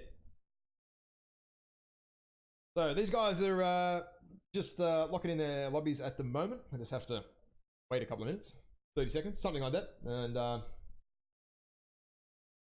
Looks like they're about to lock in, and we can get going. I wonder what we're going to see this game. I mean, Mad 2C8s. I'm not sure what that was about. Don't know where those mechs come from. And funny that both of them have one on each side as well. I really don't know where that came from. Really don't know where that came from. But I guess we'll find out. Maybe we have Warhawks this game. What mechs did we have last game? Very quickly, let me just flick back to that. What do we have? We had Mad 2C, Vulcan. So yeah, so Crossfire have no Vulcans left now either. And Mad Cat 2B. I think that means Crossfire are now out of Mad Cat 2Bs as well. Let me just double check their other drops. Yes, they are. Yep, no, they're out of Mad Cat 2Bs as well now. So, yeah, okay. This is going to be some interesting mech selection from Crossfire. They're actually down a little bit on really good mechs for maybe this map. So, maybe we're going to see some Warhawks again. I mean, we've seen Warhawk. Well, when I say again, I mean again as in the other drops. You know, lots of them have Warhawks on this map because they are quite strong. Very strong mechs actually. With ERPBCs, if you get in the right position and you're trading well and all that sort of stuff. So we'll wait and see. They're all locked in. Hey dudes, we're ready to go. Make sure you do stick around. We'll do some interviews after this. We'll do a 1,000 MC giveaway after the interviews, and then after that, I'm going to try and get some matches going on the PTS for faction play. So if you want to stick around for all that, there's still probably another 3 hours of MechWarrior going on. And yeah, we'll wait and see. With this game 2-2, Smokegators have to win. Smokegators have to win this game, I believe, to secure first place. It is absolutely crucial now for these guys. They have to win. It is. There is no way they can control the game, I believe, if Crossfire take them out 4-1. Let's see what we have this game, shall we? Let's see what is going to be produced this fight. I don't know. It's gonna be close. It's gonna be tight. It's gonna go down to the wire, and it's gonna be bloody awesome. Another Mad 8. Where are these Mad 8s coming from? Mad Cat 1 for Krail, Sun Spider. Oh, okay, interesting. Let's have a look at some loadouts here. I think we need to check out some loadouts for sure. Oh, we got an MX-90 here with ER Peeps, AC, and LBX2s. That's an interesting choice. 4 ER Peeps, Gauss Peeps for Krails, and another Ultra 5 Roughneck again. Okay, and Sun Spider, I'm guessing that's Ultra 2s. Yes. What do we have over the Crossfire side of the map? Commando, Annie, Nova, Annie, Wolfhound, Irby, Bloodasp. Okay, okay. Bloodasp, Dakar. Okay, that's the torso-based Dakar. Nova, Brawler, Nova with AMS. They're expecting some Lerms, maybe. AC2s, AC2s. Okay, okay. What do we have out here? Knives and the Wolfhounds. That's medium. Oh, 6 medium pulse, the spicy one. Maximum trade. Maximum heat. Irby coming in as well. So we got an early Theta cap. Strong start here from Crossfire. I think I really feel Theta is very, very important. Sending 3 mechs to Epsi, probably a little bit of a waste of time from Smokegators right now, to be honest. I mean, I know why they're doing it, just in case they catch a mech out here. Say Crossfire send 1 mech out here to try and do a sneaky cap early. They get them, right? They get them. And that's fine. But you also fast cap it too. I mean, you got 3 mechs there. You full cap that. Crossfire now know, though, that there is a lot of mechs at Epsilon. They have to know that right now. But either way, Crossfire, once again, control the map and are controlling the caps. Now, there is a strike behind Nakoro here. Pretty certain it's not gonna hurt him. Which on Hunchback 2CA. Yeah, PPCs and micro-lasers. Okay. Shimozu's just sitting near his team here. Now, I know why he's doing that. That is so the AMS bubble protects him. AMS has some pretty ridiculous range these days, so AMS bubbles are very easy to use. Nakoro is taking some shots here. I don't think it's anything too major. No, not major. A lot of damage spread everywhere. But have a look at this. So we have this little hunting pack here. Little hunting pack here with more piranhas. Miss Thinks is is going to come up on EXK if he doesn't know what's going on. I think he knows they're there. He must be aware of it. I mean, yeah, he's moving now. He's moving out the way. He knows they're on his butt. He knows something is up. Whether he's seen them or not, I'm not entirely sure. But what Crossfire need to be doing, though, they need to have their lights in this fight right now. They need to be protecting their bigs because their bigs are about to get assassinated. Well, piranha'd, I guess. Nibble, nibble, nibble. You can see over the back there as well. That little mech over there, that little fuzzy commando. He's off capping again. Like, the map control here from Crossfire is very, very good. Very, very, very strong play. And very good map control very early. You can see the Smoke Adders guys, they're not sure what to do now. You know, they've come up here expecting to get a kill on a Hunchback 2C, but he's gone. He's not there no more. But on the other team, let's have a quick look here. Unfearing has eaten some damage. That's a strike, and Krails has eaten a strike too, right? Yeah, they're all strike. They're eating strike damage. He's oh no, not strike damage actually. Nah, because their arrears will be open a bit more. So they're more like Crossfire winning their trades. Crossfire definitely winning their trades with what is it? AC2s against the PBCs. That's good. That's good to see. The only problem I have now is that Smoke Adders aren't doing anything. They're stuck. Smoke Adders look really, really, really stuck right now. They're going to take Theta, and this is probably going to fall. Oh, no, no, it's not. No, it's not. Captain Cat and the Annie. The Annie has eyes on the Theta. Oh, and there's a strike on it. Oh, yeah, no, there's no taking Theta today, boys. Crossfire say, no, sir. Will you take Theta from me? Mad Cat is in the open. He's going to get picked here. If Knives comes up this hill here, he's going to pick Mad Cat. He's going to pick him. Yep. One shot in the leg. One more shot in the leg, and he's done. Theta successfully thwarted once again. Once again by Crossfire, controlling that map. And we've got some trading going on here. Some aggressive fighting.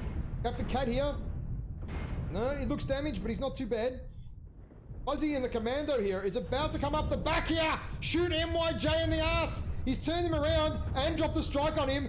SA are freaking out now. Look at that. They're turning. Smoke Adders are now turning. They're not sure what's going on here. 1, 2 hits. Oh, 3 hits there. Big, big hits. Fuzzy Commando there. Really, really, really testing the map awareness there of Crossfire, Smoke Adders. Smoke Adders getting absolutely caught out, but they managed in that little distraction there to take back Theta. Very, very important. But the cap lead is huge right now. It's 100 caps over, and it looks like Crossfire are about, just having a quick look down here, are about to get Theta back. And there's no reason why they can't. There's no reason why they can't take Theta back, and they are. Again, a 3-2 cap in favor of Crossfire. And Fuzzy's playing the better cap game this time. He is definitely not throwing it this time. He's doing a very, very strong job now. I think after the berating I gave him last game, he's like, oh, I can't do that again. So he's capping Epsilon, and that is now going to be a 3 cap to 1 cap. 3 to 1 in terms of Crossfire advantage. Oh, fight is on. Oh no, Mad Cat has jumped in. I'm not sure if this is the smartest move or not. It is now 3 to 2. Stillwater may go down here in the Irby, but Mad Cat's going to die. Mad Cat is going to die here, surely. Oh, Shimozu, I think, mate, you missed that kill. You could have legged him very easily, but in the other meantime, though, Kevster has been forced off the hill there, winning. Wow, he's lost a torso, but he's still got all these weapons. I feel like that's a bug too. That doesn't feel right to me. What? The Crossfire points on the map here. I mean, Captain Cat is at 31% as well. I mean, Kevster is 23%. Captain Cat is at 31%. And the fight is on at Theta again. They're still fighting. Now, Unfearing is coming in on the low ground. Looks like they're doing a low ground push here from Smoke Adders. I'm not sure this is the smartest move, but these guys over here are busy. They're busy focusing on Krails. Smoke Adders need to move up. They need to get some cap control. They know it right now. They've been 3 cap to 1. I think Crossfire, even though their percentages are looking a little good right now, Smoke Adders are definitely not okay. Krails 33, Kevs at 23, MYJ at 33. I think Crossfire just need a big ticket right now.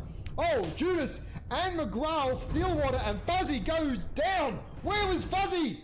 Fuzzy got absolutely shredded by McGraw in a 1v1. That it could be important. TK finishes off MYJ. Where was that? That was over here, I think, somewhere. Oh no, that was over the back there. Knives gets Kevster down. Judas is Shimozu's going to get finished off here, but does Judas live? No, Nakoru gets Judas down. This is a savage fight. Unfearing finishes off Captain Cat there. Knives finishes off Good Try. Where was that? I don't even know what's going on. There's like 5 fights in this game and there's only 8 mechs aside. Mad Cat is gonna go down, or is he gonna finish off Nakoru? Oh, Mad Cat drops off the edge. Nakoru's not dead yet, but Unfearing should be able to finish off Nakoru. But EK finishes off Krail. What's going on? I can't keep track of it. Oh, wow. Unfearing finishes off Nakoru. Now, Shimozu, important fight here. Important fight here. 3 ER peeps. Shimozu needs to... Oh! Unfearing shuts down. I think he lost a torso and then got the dreaded side torso heat cap. Instant 7-second nuke. PGI, please fix that. That is absolutely ridiculous. It ruins aggressive play. It forces you to play like a pussy. I am sick of the side torso destruction heat spike. Oh, that could have been such a knife fight. Instead, he's just, Unfearing had no choice, just shut down and just got eaten alive. But look at this. The cap, Mad Cat is trying to cap madly, but it is going to go to Clan Crossfire, who are going to pull off here a 3-2 upset of Smoke Adders. I don't know what this means for the leaderboard, but holy moly. Oh, I don't know what happens here. Someone in the chat is going to have to work it out for me. I'm just beside myself with excitement. 3-2 to Crossfire. The unexpected victory here. Oh, oof, do we have a lot to bloody talk about. Oh, let me get the stats up, fellas. Hang on. Oh, we're going to have a quick look at these stats before we get these guys in for the interview here. Oh, jeepers. Oh, wow. Did Crossfire bring the unexpected upset or what? Oh. Damage numbers. Whew. Where is it? Let me have a look. Where's my screen? Unfearing 680. Huge damage. Unfortunately, maybe could have got 700 damage there in the end if he didn't get torsoed. And EXK there. Huge performance again in those last 2 drops. 792 damage. Over 1,000 damage last game. Wow, EXK brought his A game to the last 2 drops and has quite possibly been the influence and the reason they have won this series 3-2. Holy shit, I'm spent. Oh, wow. Oh, that is intense. That is intense. I don't know what that means for the ladder. That is a massive upset. Smoke Adders, I don't know where that puts them on the ladder now. Does that mean that WKL finished first? I think it might. I'll have to do some quick numbers. Let me just let these guys know we've got an interview.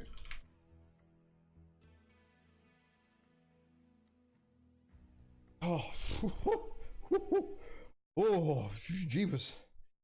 Crazy stuff, chat. Well, if you wanted to see a drop, you've seen it. That is some of the best, closest, tightest comp drops I've seen in quite a while, going down to the wire. Great shooting, lots of well, I'm going to say micro fights, probably not the best. Shouldn't be having too many micro fights in a map every game, but oh gee whiz, that was some exceptionally close games. I knew it was going to be 3-2. I thought it was going to be Smoke Adders Crossfire. Smoke Adders 3, Crossfire 2. But look, I think Crossfire have come out the underdog upset here, and this is what Crossfire are actually quite well known for, causing upsets, and they have done it again out of nowhere. They had a pretty rough middle of the season. Let me just flick over to the stats very quickly while I wait for these guys to come into the match. I'm pretty certain they had a rough middle season, and yeah, they did. They had a rough sort of middle patch here, but they have come out absolutely firing in this last game. Absolutely firing. Smoke Adders, what are they? They've had a really good run. Really good run all the way through. Solid performance. Was that a tie against One Night Legion, at least on the kills? I forget the outcome of that game, but look, Smoke Adders have played an amazingly strong set. To come down to this at the end is just totally unexpected. Do a little bit of quick map strat. Don't want to spend too much time on this. I want to get into the interviews with these guys when they jump over. So again, what was it? Had Smoke Adders take the option of coming around here and then doing the super wide flank here in the lights to try and get some action. Basically, Clan Crossfire did this. They controlled this quadrant of the map entirely. Very, very well done. Whoever in the Hunchback 2C, very good map awareness from Crossfire to move out, down, and around here to get out the way. And then Fuzzy, I think, did Kappa and then did some light mech things and did lots of capping and running around. And then, yeah, there was a lot of trading from these areas and a lot of trading from these areas.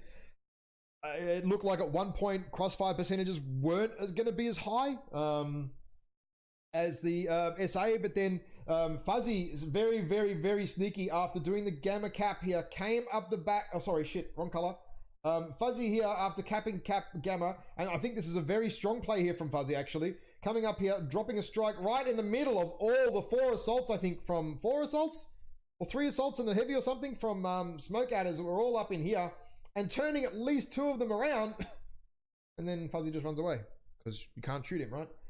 So, well, that was some strong stuff right there.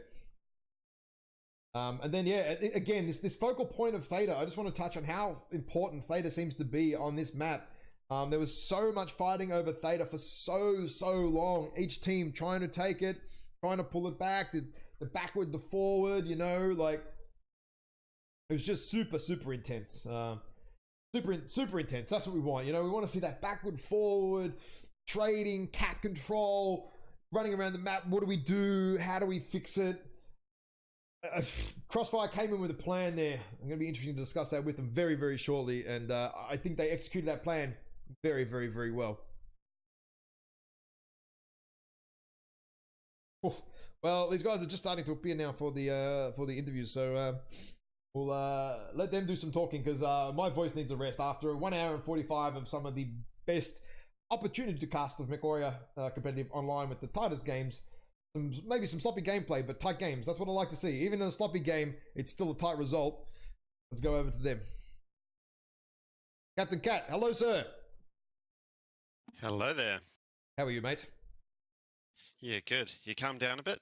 Oh, mate, I've just about lost my voice, to be honest, and I don't think that's happened ever casting a game or even at a footy match when I get really loud and yell. Even on my own streams, I've never lost my bloody voice, but I'm not far off it today. We haven't got anyone here from the Smoke Adders as yet. I don't know if someone's going to show up or not, but mate, well done. I hope they join.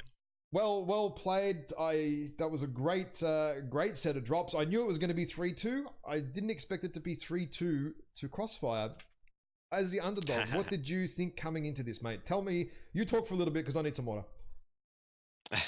All right. Well, I mean, going into this, we knew that we needed to win 2 to secure 6th place on the leaderboards, or 5th place if you remove the Div A team. And so that was our sort of first goal. I mean, obviously we're going in to win every drop, but you know, got to set yourself some little targets to work towards, kind of thing. Yep.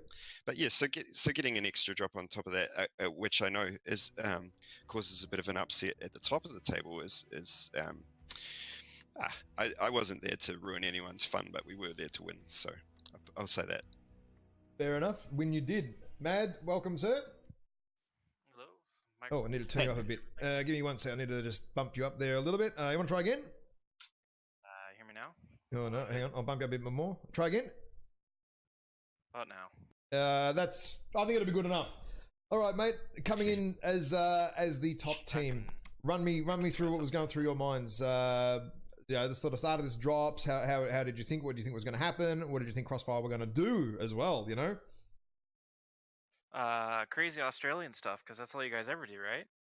Australian stuff. Australians.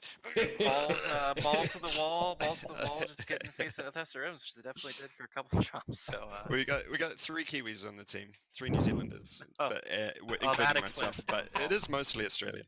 It's mostly Australian, to be fair. I only say it's a New Zealand team to upset the rest of my teammates. I call it a New Zealand team too, mate. I try to Fuzzy's Kiwi. The same mindset for every drop and try to win all 5. Obviously, that can't happen every single drop, but you know, it is what it is. I think we definitely did not play our best tonight. We definitely messed up some things here and there. Crossfire definitely brought their A game. We're playing real smart, real tactful, and yeah, they just freaking smashed us a couple drops. I think we had more than chance either way. Could have gone for. I mean, as was pretty obvious for the first one. Like Commando was one shot, and Annie was close, and there were a lot of really good close games. I've casted a lot of matches, and I don't think at any point has it ever been this close, a 3-2 decision, but also the actual match results being basically one shot away from win or loss. I mean, the Fuzzy wins in the first, and this is the irony, right? Like Fuzzy wins in the first drop with the Commando, and then totally throws the 4th one. Like what, you know? Like it is down to 1 second. Literally 1 second in both drops was enough, or the difference. Unbelievable. As I said in the chat, Fuzzy giveth and Fuzzy taketh away. There was a lot of voices. To be fair to Fuzzy, there was a lot of voices shouting advice about what he should be doing. Yep. And I did give him a direct order not to go to theta, and then when he did go to theta, I said, right, you've capped it, get off it, just guard it, you know, just shoot anyone who tries to get it back, kind of thing. But no, he couldn't hear me, and he just ran around. Maybe we start with that. Maybe we start with that drop first. I mean, that was the wise move to go to theta to cap it. I mean, it sort of was. You'll see in the replay when you guys watch it. Now he could have gone to Kappa, but you don't know where the other mech was from smoke adders on the map at that point. He could have been at theta, and then Fuzzy rocks up and just gets obliterated. Then you're like, oh wow, shit, that sucked. So, yeah, that was kind of our problem with the first for Rubelite, at least both of them is like I never knew where their light pack was officially, so it's like I could go back cap this. I could also go get gang raped by 4 Vulcans and a flea, which doesn't sound too fun. I think maybe Crossfire. What was your plan going into that 4th Rubelite drop and 5th one? Maybe we'll cover both of them off at once. You seem to be sort of heavy on the caps and sort of group. Sort of light, sort of Wolfpack, medium, pseudo light, sort of Wolfpack kind of thing. Yeah, so we've got the 3 Vulcans is obviously a pretty strong pseudo light pack. Sorry for any noise in the background. And then we had the Fuzzy do the nudie run for theta. I like to get theta straight off the bat, and then work on another side cap off to the side, and then just have the Overwatch over the center really. So yeah, a pretty basic strat, just the cap and control. There's definitely a couple of points where you nearly lost theta actually because your Overwatch mechs weren't actually looking at theta, and then Smoke Adders came up and nearly slithered off you guys a couple of times, like almost a little bit late on the reaction. Like that Overwatch guy kind of needs to be just doing that, like nothing else almost. So they had some really strong suppression with the PPC mechs and stuff from the back, so we did have our hands full trying to get a window to do the job that we were there to do. Yeah, they did a really good job on that. I kept praying for the Annies to just have just quite not enough pitch, but they always had just enough pitch that I couldn't quite take theta back. On drop 5. Kind of sad face. Yeah, drop 5. Yeah, you can tell the Annies is like, can they reach them or not? And it's like, yeah, just enough to plink, plink, plink. Yeah. Phew. So Smoke Adders, run me through drops 4 and 5 from your point of view. Like you could tell just watching the map movements and stuff, you were trying to find out and single out a mech here or there with essentially your Wolfpack as well, especially that last drop. But I don't know who was in the Hunchback for CXF on that last drop, but he must have seen your lights or something and totally got out of the position he was in. So yeah, I think he got a blip on me and the Miss Lynx as I was coming through because he just turned just as he saw. And I was like, oh man, the pitch is going to be terrible on the Hunchy, right? He's not going to hit the leg first shot. It's like, okay, well. Yeah, I was watching you guys and you kind of got a little bit stuck there almost. Like, what was sort of going through when your lights sort of come up around that back? What at that point, what were you trying to do? I mean, your heavies were trading quite well against each other, or the heavies and assaults and stuff were going at it. Like, I was actually watching the light fights, most of those 2 Rubelite drops, because it was just so critical to the matches, even though the heavies and assaults are bashing the shit out of each other and they need to do that. But the light fights in those drops are very important. We came up there and we kind of, it's like we can grab Sig and that's kind of about it. We can try to hopefully hold Sig and Epsi. But, with them being smart enough to grab Gamma, we're kind of stuck because we can't really grab Theta and we can't really wrap around because their main is so clumped up in that area that we can't really jump a mech and kill it. So we're kind of stuck waiting for the main to, either win the trades enough or, saying, hey, we got to go do this or something like that. Just kind of have to wait for something to open up. And at that point, they already had a sizable cap lead and just kind of snowballed from there. Yeah, fair enough. Run me through the domination drops. Very, very convincing wins from the smoke at its side. How did you pull that off? Well, how did you feel you pulled it off? The first one or the second one? The Drop first two one was I thought went. Yeah, drop 2. I felt like it went perfectly, the way we wanted it. Really, we were able to get in, kind of poke them a little bit, and then back up and just back into the water and let them come at us while we just slowly, took out legs. I think we still had. I think both of our heavies were still fairly healthy. So, if we have to lose all the lights, but we win the game and the heavies are still good, and that's fine. But yeah, no, sorry, you didn't win the second drop. I think, you're right. I forgot about that because it was the Rubelite drop. Yeah, the third drop, I think the Black Laners, we got a little bit too far ahead of the main. And then once we got in there, we just had a complete and total, we just lost, no target calling for some reason. So we just had a complete breakdown and getting targets, And it's just one of those things that just, it happens for a lot of teams in Brawls. It's just kind of, it's so hectic with all the SRMs and the freaking being, inside of somebody else, basically, that it happens sometimes. But yeah, the drop 2 and 3s are generally pretty busy most of the time. Yeah. I think those are 2 of my favorite drops out of all of this. I always love the tonnage because I can actually play assaults, and I do love some assaults. I do like those 2 drops. They're a lot of fun, the 2 dom drops. Maybe not an HPG for certain teams, but and it seems to be 1 or 2 teams that have a problem with it out of the 50 that are entered, but whatever. We won't worry about that too much. We got the ISC coming up, which is pretty much that sort of tonnage every time. So yeah. You guys going to do that? Yeah, I'm pretty sure we're probably gonna fill the team. Sign-ups close in a couple of days, dude. So yeah. Begin to see you guys in there. Sounds like just to interject there, ISC is a Aces Wild Run IS only mech competition. I believe it's 6v6. It is on the MWO Comp Discord. There are details there, how to sign up, what to do, where to do it, all that sort of stuff. So if you are on the Discord, make sure you have a quick look at that and get your team in on it. If you want to put a team in, you've got like 3 days, I think 4 days, that's it. So better hurry the hell up. Yeah, I think they need a 6v6 Black Knight. 6 Black Knights versus 6 there. That first drop, run me through what hey, flip a coin, maybe Captain Cat, you run us through what was going on in your minds. I'm wondering what the Huntsman was up to. He didn't seem to be doing too much early on, and then there was no one down near Theta, so what was the plan there? Bit of a tight drop there again. Yeah. So the plan was that if we needed to get Theta, we would send the Commando in to cap it and have the ATM Huntsman to sort of overwatch for him. But in actuality, I think he found the position a little tricky with the ice pinnacles to actually get some damage in over the top of those. Yeah, I was either wondering whether he had locks or just the angle of the ATMs wasn't quite getting over him at the same time, because the Mistlings, they weren't really eating any damage at all. So yeah. And then I think he ended up falling down. I don't know if he fell down or tried to jump down, but anyway, he ended up down the bottom and got his legs eaten up, but managed to get in that lucky strike that took one of the lights out. Yeah, I saw that. It was like 5 seconds after he died. He's got to kill him. I'm like, hang on, what the hell's going on Revenge here? Strike. Yeah. And then Fuzzy managed to win his 1v1. So from there we were up, but the rest of the game was really up in the air. I mean, coming down to 2 Annihilators versus 1 Commando is not the situation really that you want to find yourself in at the end of the game. Well, I mean, if it's going to be any mech, it's going to have to be the Commando, right? It's like the only mech in the game that can't be killed, yeah? Just sit on their groin and harass.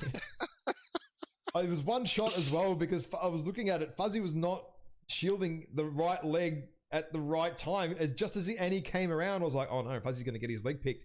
And he just managed to turn around just in time to shield the leg from the shot from the Annie. And I think otherwise, Annie would have had him right there. Like, it was maybe quarter of a second more, half a second more. The total difference between living or dying in that drop. How'd it go from SA's perspective? I think we missed the heavy Goss shot too, and they're around the corner too. So just a little bit. Yeah, no, that Commando one in that light fight definitely definitely turned the tables to an extent. That was kind of rough one to lose. I think that was more the strike, though. To be fair, from a spectator strike, point of view, the strike really got you. I mean, if the strike didn't kill somebody, then well, it would have been, hang on a minute, we've got an extra mech spare. So I mean, that again can make the difference, you know. And then those with the machine guns being on an assault drop, they really start to have fun with assault mechs. So why did you guys sort of get more aggressive with that? Because basically after that Theta sort of after we lost Theta, we couldn't keep Theta. Once we knew we couldn't keep Theta, we had to push up at some point because they would have won by caps. The whale was running out of the main Overwatch mech when the whale was running out of ammo anyways, because it was just sitting there tinking back and forth on you can't see anything map. So kind of had to get aggressive. Yeah, because I was watching the light fight, and then like literally by the time I come back up the ramp, like you're already pushing forward on them even before the light fight was kind of lost. Obviously, you guys are like, yeah, you know, we have to go do this right now. So yeah. Little disconjointed on the push. I think we could have done that better, but it's a close match. It's just one shot either way. That was one shot either way, 1 second, one cap either way. That was the story of tonight. Like unbelievable games. The assaults being able to do their work without lights in their back, enemy lights in the back was a boon for sure. Right now, if you could grab or shoot a message to Kozen, we'll get him to run through the final standings for Div B, because I know he is all across this, and I am just not. I'm bad at math. Yeah, he's done all the maths. But anyway, you two guys, go. If you've got anything last to say, fire away. Oh, well, if it's my last thing to say, then I'll say thank you to Smoke Eaters. They're a great opponent, and I think you guys really deserve to come top of the table in Div B. So sorry to steal that out from under you. It wasn't my goal at all, but got to come in and try and win. So yeah, good opponents and well played. We definitely floundered some drops and losses early in the season, just trying to get used to playing together and learn how to play together and how to utilize stuff. So sweet, all the best. Fun league. Yeah, awesome. Hopefully see you in the ISC. Yeah, thanks for that, Captain Cat. Anything else, Mad Cat, to finish out with? No, I think I'm good. All right, awesome. Thank you too for joining me. Now, Mr. Kozen, you are the math man. Welcome, sir. Kia ora, yeah. What a game, Ash, and well done for casting. That was fantastic. Oh, thanks, mate. That was some of the tightest games I think I've seen and casted in an exceptionally long time. Like I was saying earlier, tight as in not that all the games were tight. There was some sloppy stuff going on both sides, but like the end result was just down to the last second. It was crazy what was going on and how the games were won and lost. And run me through the leaderboard, mate. I have the leaderboard up here on the stream. Everyone can see it. What did this 3-2 result to Clan Crossfire do to the overall? Yeah, pretty simply, that was exactly what White Knight Legion were hoping for. White Knight Legion had that I think it was 16 points on a little bit more than that. Had that lead on Smoke Eaters. If Smoke Eaters had won 2 drops, they would have finished equal, I think, on 130 points, which they did. They only won the 2, so they got 16 from the match, which puts them on 100, which puts them on the same as White Knight Legion. But because White Knight Legion have the tiebreaker against them, and the tiebreaker is who won the most amount of drops in the games that they played against each other, and White Knight Legion did beat Smoke Eaters. So it means that White Knight Legion will take it on tiebreaker. So yet another division that came down to tiebreaker. The last match and the tiebreaker too. Like, that's crazy. That is tight. That's what you want to see. I think that's what you want to see. You want to see, and that's as league admins. That's what we want. We want tight divisions where it does come down to that last round, and it is all important. Like 7 matches, every single one of them, you have to play to win. You can't come and fool around and fart around and meme. You have to come to play to win, and it comes down to this. Hey, insanity. Exactly right. And you're exactly right around having to play to win, but it's not just play to win, it's play to win each drop. And that's been the beauty of the tournament, is that you may have got a 3-2 decision. And if we think about Mercstar, so with those 3 drops, Clan Just bringing up Mercstar's record right here now. Yep. Yeah, so Clan Crossfire will leap over Mercstar, but simply because Clan Crossfire won more drops. They didn't win more matches, but they won more drops. So, unfortunately for Mercstar, they won only 12 drops in the entire tournament, and that did result in 4 wins because it's 3 drops to win a match. But ultimately, you have to win those drops. And it's that 4-1 drop decision over the actual. When you drill down into it, 3-2 is great. Obviously, 4-1 is better. You have to play your A game. 4 drops out of 5 rather than maybe lose one at the start, pick a couple back, lose another, and then win in the end anyway or something. Yeah, exactly. And look, White Knight Legion were probably sweating on the. I mean, they've won it in the end. But if we go back to their game against Mercstar, they decided to run a meme with the crab decks, which was a little bit controversial. But they lost that, and they got 2 points instead of 5 points that they could have potentially got.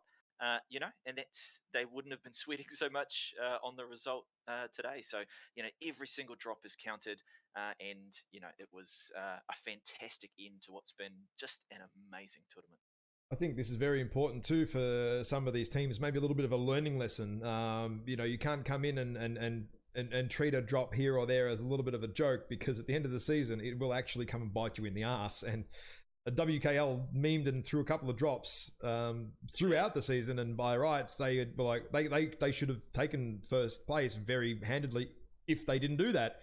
Now they've only been gifted first place because of today's game. Like crazy stuff. And look, it's a cliche across, almost anything competitive, but sports in particular. It's about controlling what you can control. And for White Knight Legion, it was in someone else's hands as to whether they were going to win the division or not. And probably disappointing for Smoke Adders today as well, because they've had an amazing tournament. They the way that they no disrespect meant, but the way they've overachieved against their ranking. They almost took first place, yet on roster strength they were far lower than a lot of those more favoured teams. So for them to take it that close was absolutely amazing. But some of the drops I saw early from Smoke Adders too were a little bit rocky. So I think they've distinctly improved as the season has gone along. Watching them play, because I tend to watch a lot of the matches that do get cast and stuff, and just for general interest and what team's doing what, and you can tell Smoke Adders after the first couple of rounds are like, okay, we need to pull our pants up a little bit here if we're going to really, really do well. 2 losses out of the block, got to do something about that, and they did, and that's what you want to see. You want to see people going, okay, all right, add a bit of a falter, let's fix it. Yeah, exactly right. And look, to talk about, I guess the skill gap or the difference between Div A and Div B, it's probably in those, and you'd mentioned it a little bit when you'd been casting before and watching the Div A matches, and EMP I thought were maybe the best example of a team this tournament that, regardless of how a drop was going, made the adjustments on the fly to make sure that they got the victory. And for all of us in Div B, or any of those Div B teams that are targeting maybe Div A in the next tournaments, those skills are what need to be developed. The consistency that each drop matters, and that regardless of what happens, that you make the correct adjustments on the fly so that you win the drops, because every drop matters. And EMP made it look pretty easy, but EMP were pushed by by some of the Div B teams, but just that skill as a team for EMP to just adjust on the fly, know what needs to happen, and then win the drop.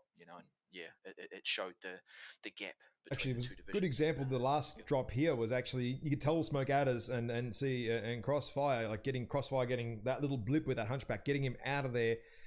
That really put Smoke Adders on the back foot, I felt, and almost like they're like, what do we do now? Like we're kind of stuck here now. We're actually a little bit stuck. We don't know what to do, because now we're out of position. We're not necessarily out of position, but we're out of where we thought we should be at this point in the game. We're now not there anymore. Now what do we do? And like you said, that is critical. Like on the spot thinking, how do we get around this? You've got 30 seconds to work it out. That's it, maximum. Yeah.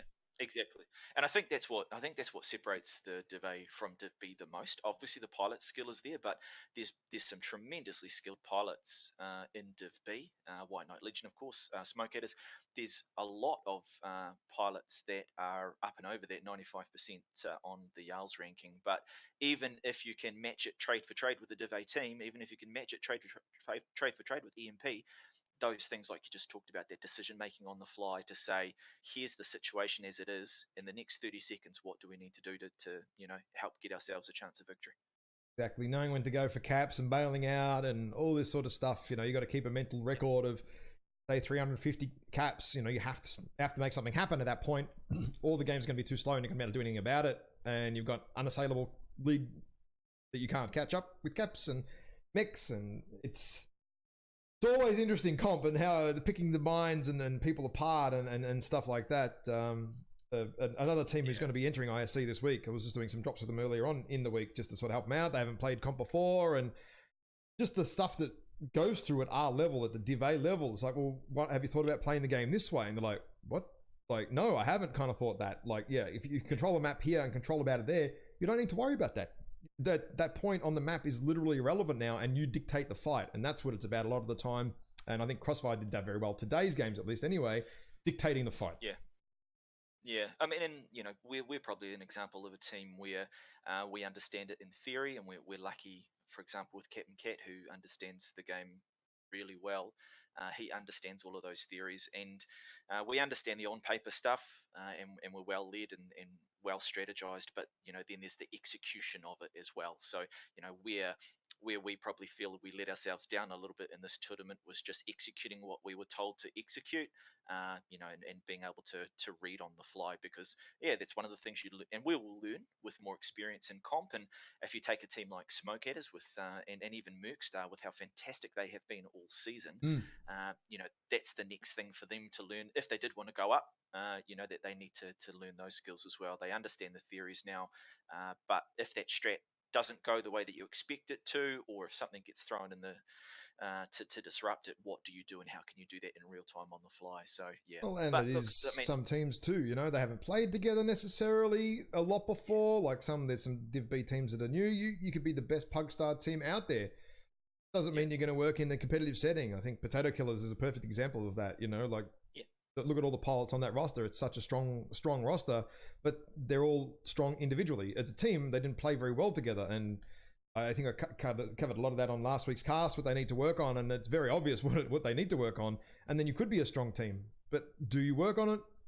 Do you want to work on it or not? That's the argument you have, with your team, and you go through after the season. And I'd recommend any team out there, go back and re-watch the damn casts.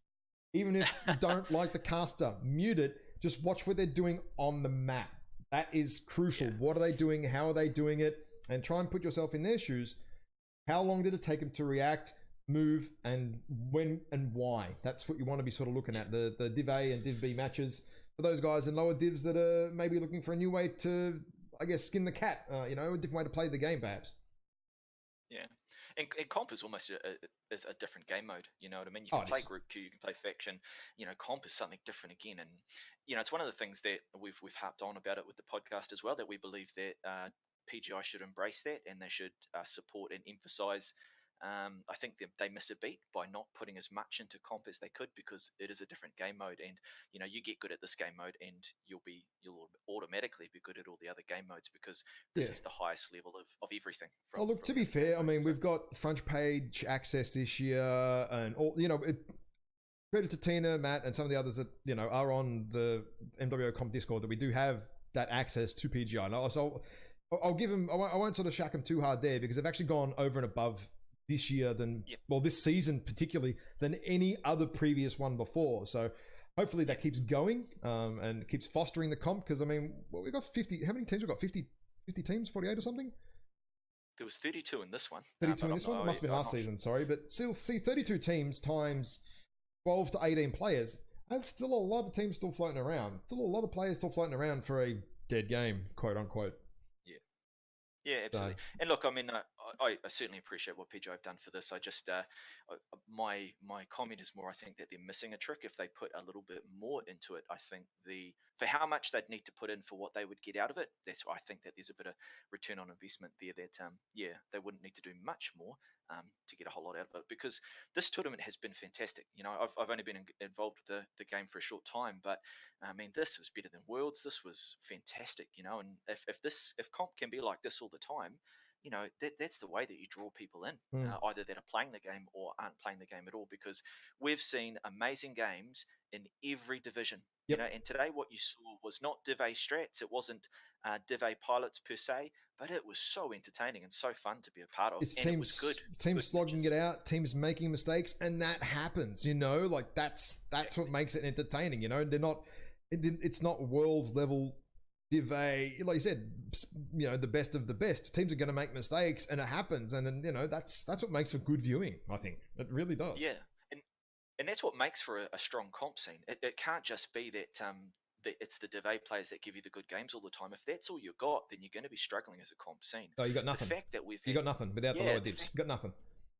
Yeah, it's particularly entertaining in the lower divs. If you've got people entering Div C or Div D and they're having fun and they're really enjoying what they're doing, you're creating that hook. You're creating the energy that people want to play comp, and they want to, because the people that play will not only play, but they'll view, they'll spectate, they'll publicize. You know, that they'll drive comp. And as I said, this tournament has been a fantastically run, fantastically entertaining, and yeah, hopefully what we see more of it. Maybe we need to do a fucking podcast about all this sometime. Yeah. And chat at it. I should have hit the record. I should have hit the record button. No, Ash would have half recorded. Mate, you got like 20 minutes of content. You don't have to do anything for it, right? I've got a captive audience too. Don't have to rely on them clicking on a link. But yeah, no, they're all here. So anyway, look, mate, you guys do some amazing work there at at your little podcast there, mate. Give it a plug there. Go for that. Yeah, I mean, for those that don't know already, myself and Captain Cat are co-hosts of the Incoming Missile podcast, and yeah, it is a podcast dedicated to MechWarrior Online primarily, and we cover as many topics as we can. So yeah, you'll see that in chat if you haven't already, but if you don't, go to YouTube and check us out, Incoming Missile podcast. Awesome, mate. Thank you very much for joining me and running me through all those numbers. It was amazing. Absolute pleasure, Ash. Have a good one. You too, mate. Thank you, pal. Dude. Well, chat, if you enjoyed the games today, spam the email with the chat. Tell me what you thought about it. Was it good? Was it great? Thumbs up, thumbs down, whatever. Hit me with it. I'd love to know what you thought about these games. I think, honestly, out of all of my casting years of doing comp and stuff, this was the most riveting and most exciting 3-2 decision that I think I've seen yet. Giveaway time for 1000 MC, so you need to have been sticking around to get the rewards, right? Now, where are we? Oops. Giveaway. Okay, now I need to clear out the viewers. Clear the viewers. MWO leagues. Do. Okay, now. Where are we? Moobots. No, Commander Root. Get out of town, sir. Moobot, where are ya? There you go. And then kick me out as well. Alrighty, let's do the 1000 MC giveaway. Gulick as well, dude. Don't forget, mate. Send me a message, please, on Twitch, and I can get you a mech bay, mate. You need to send me a whisper.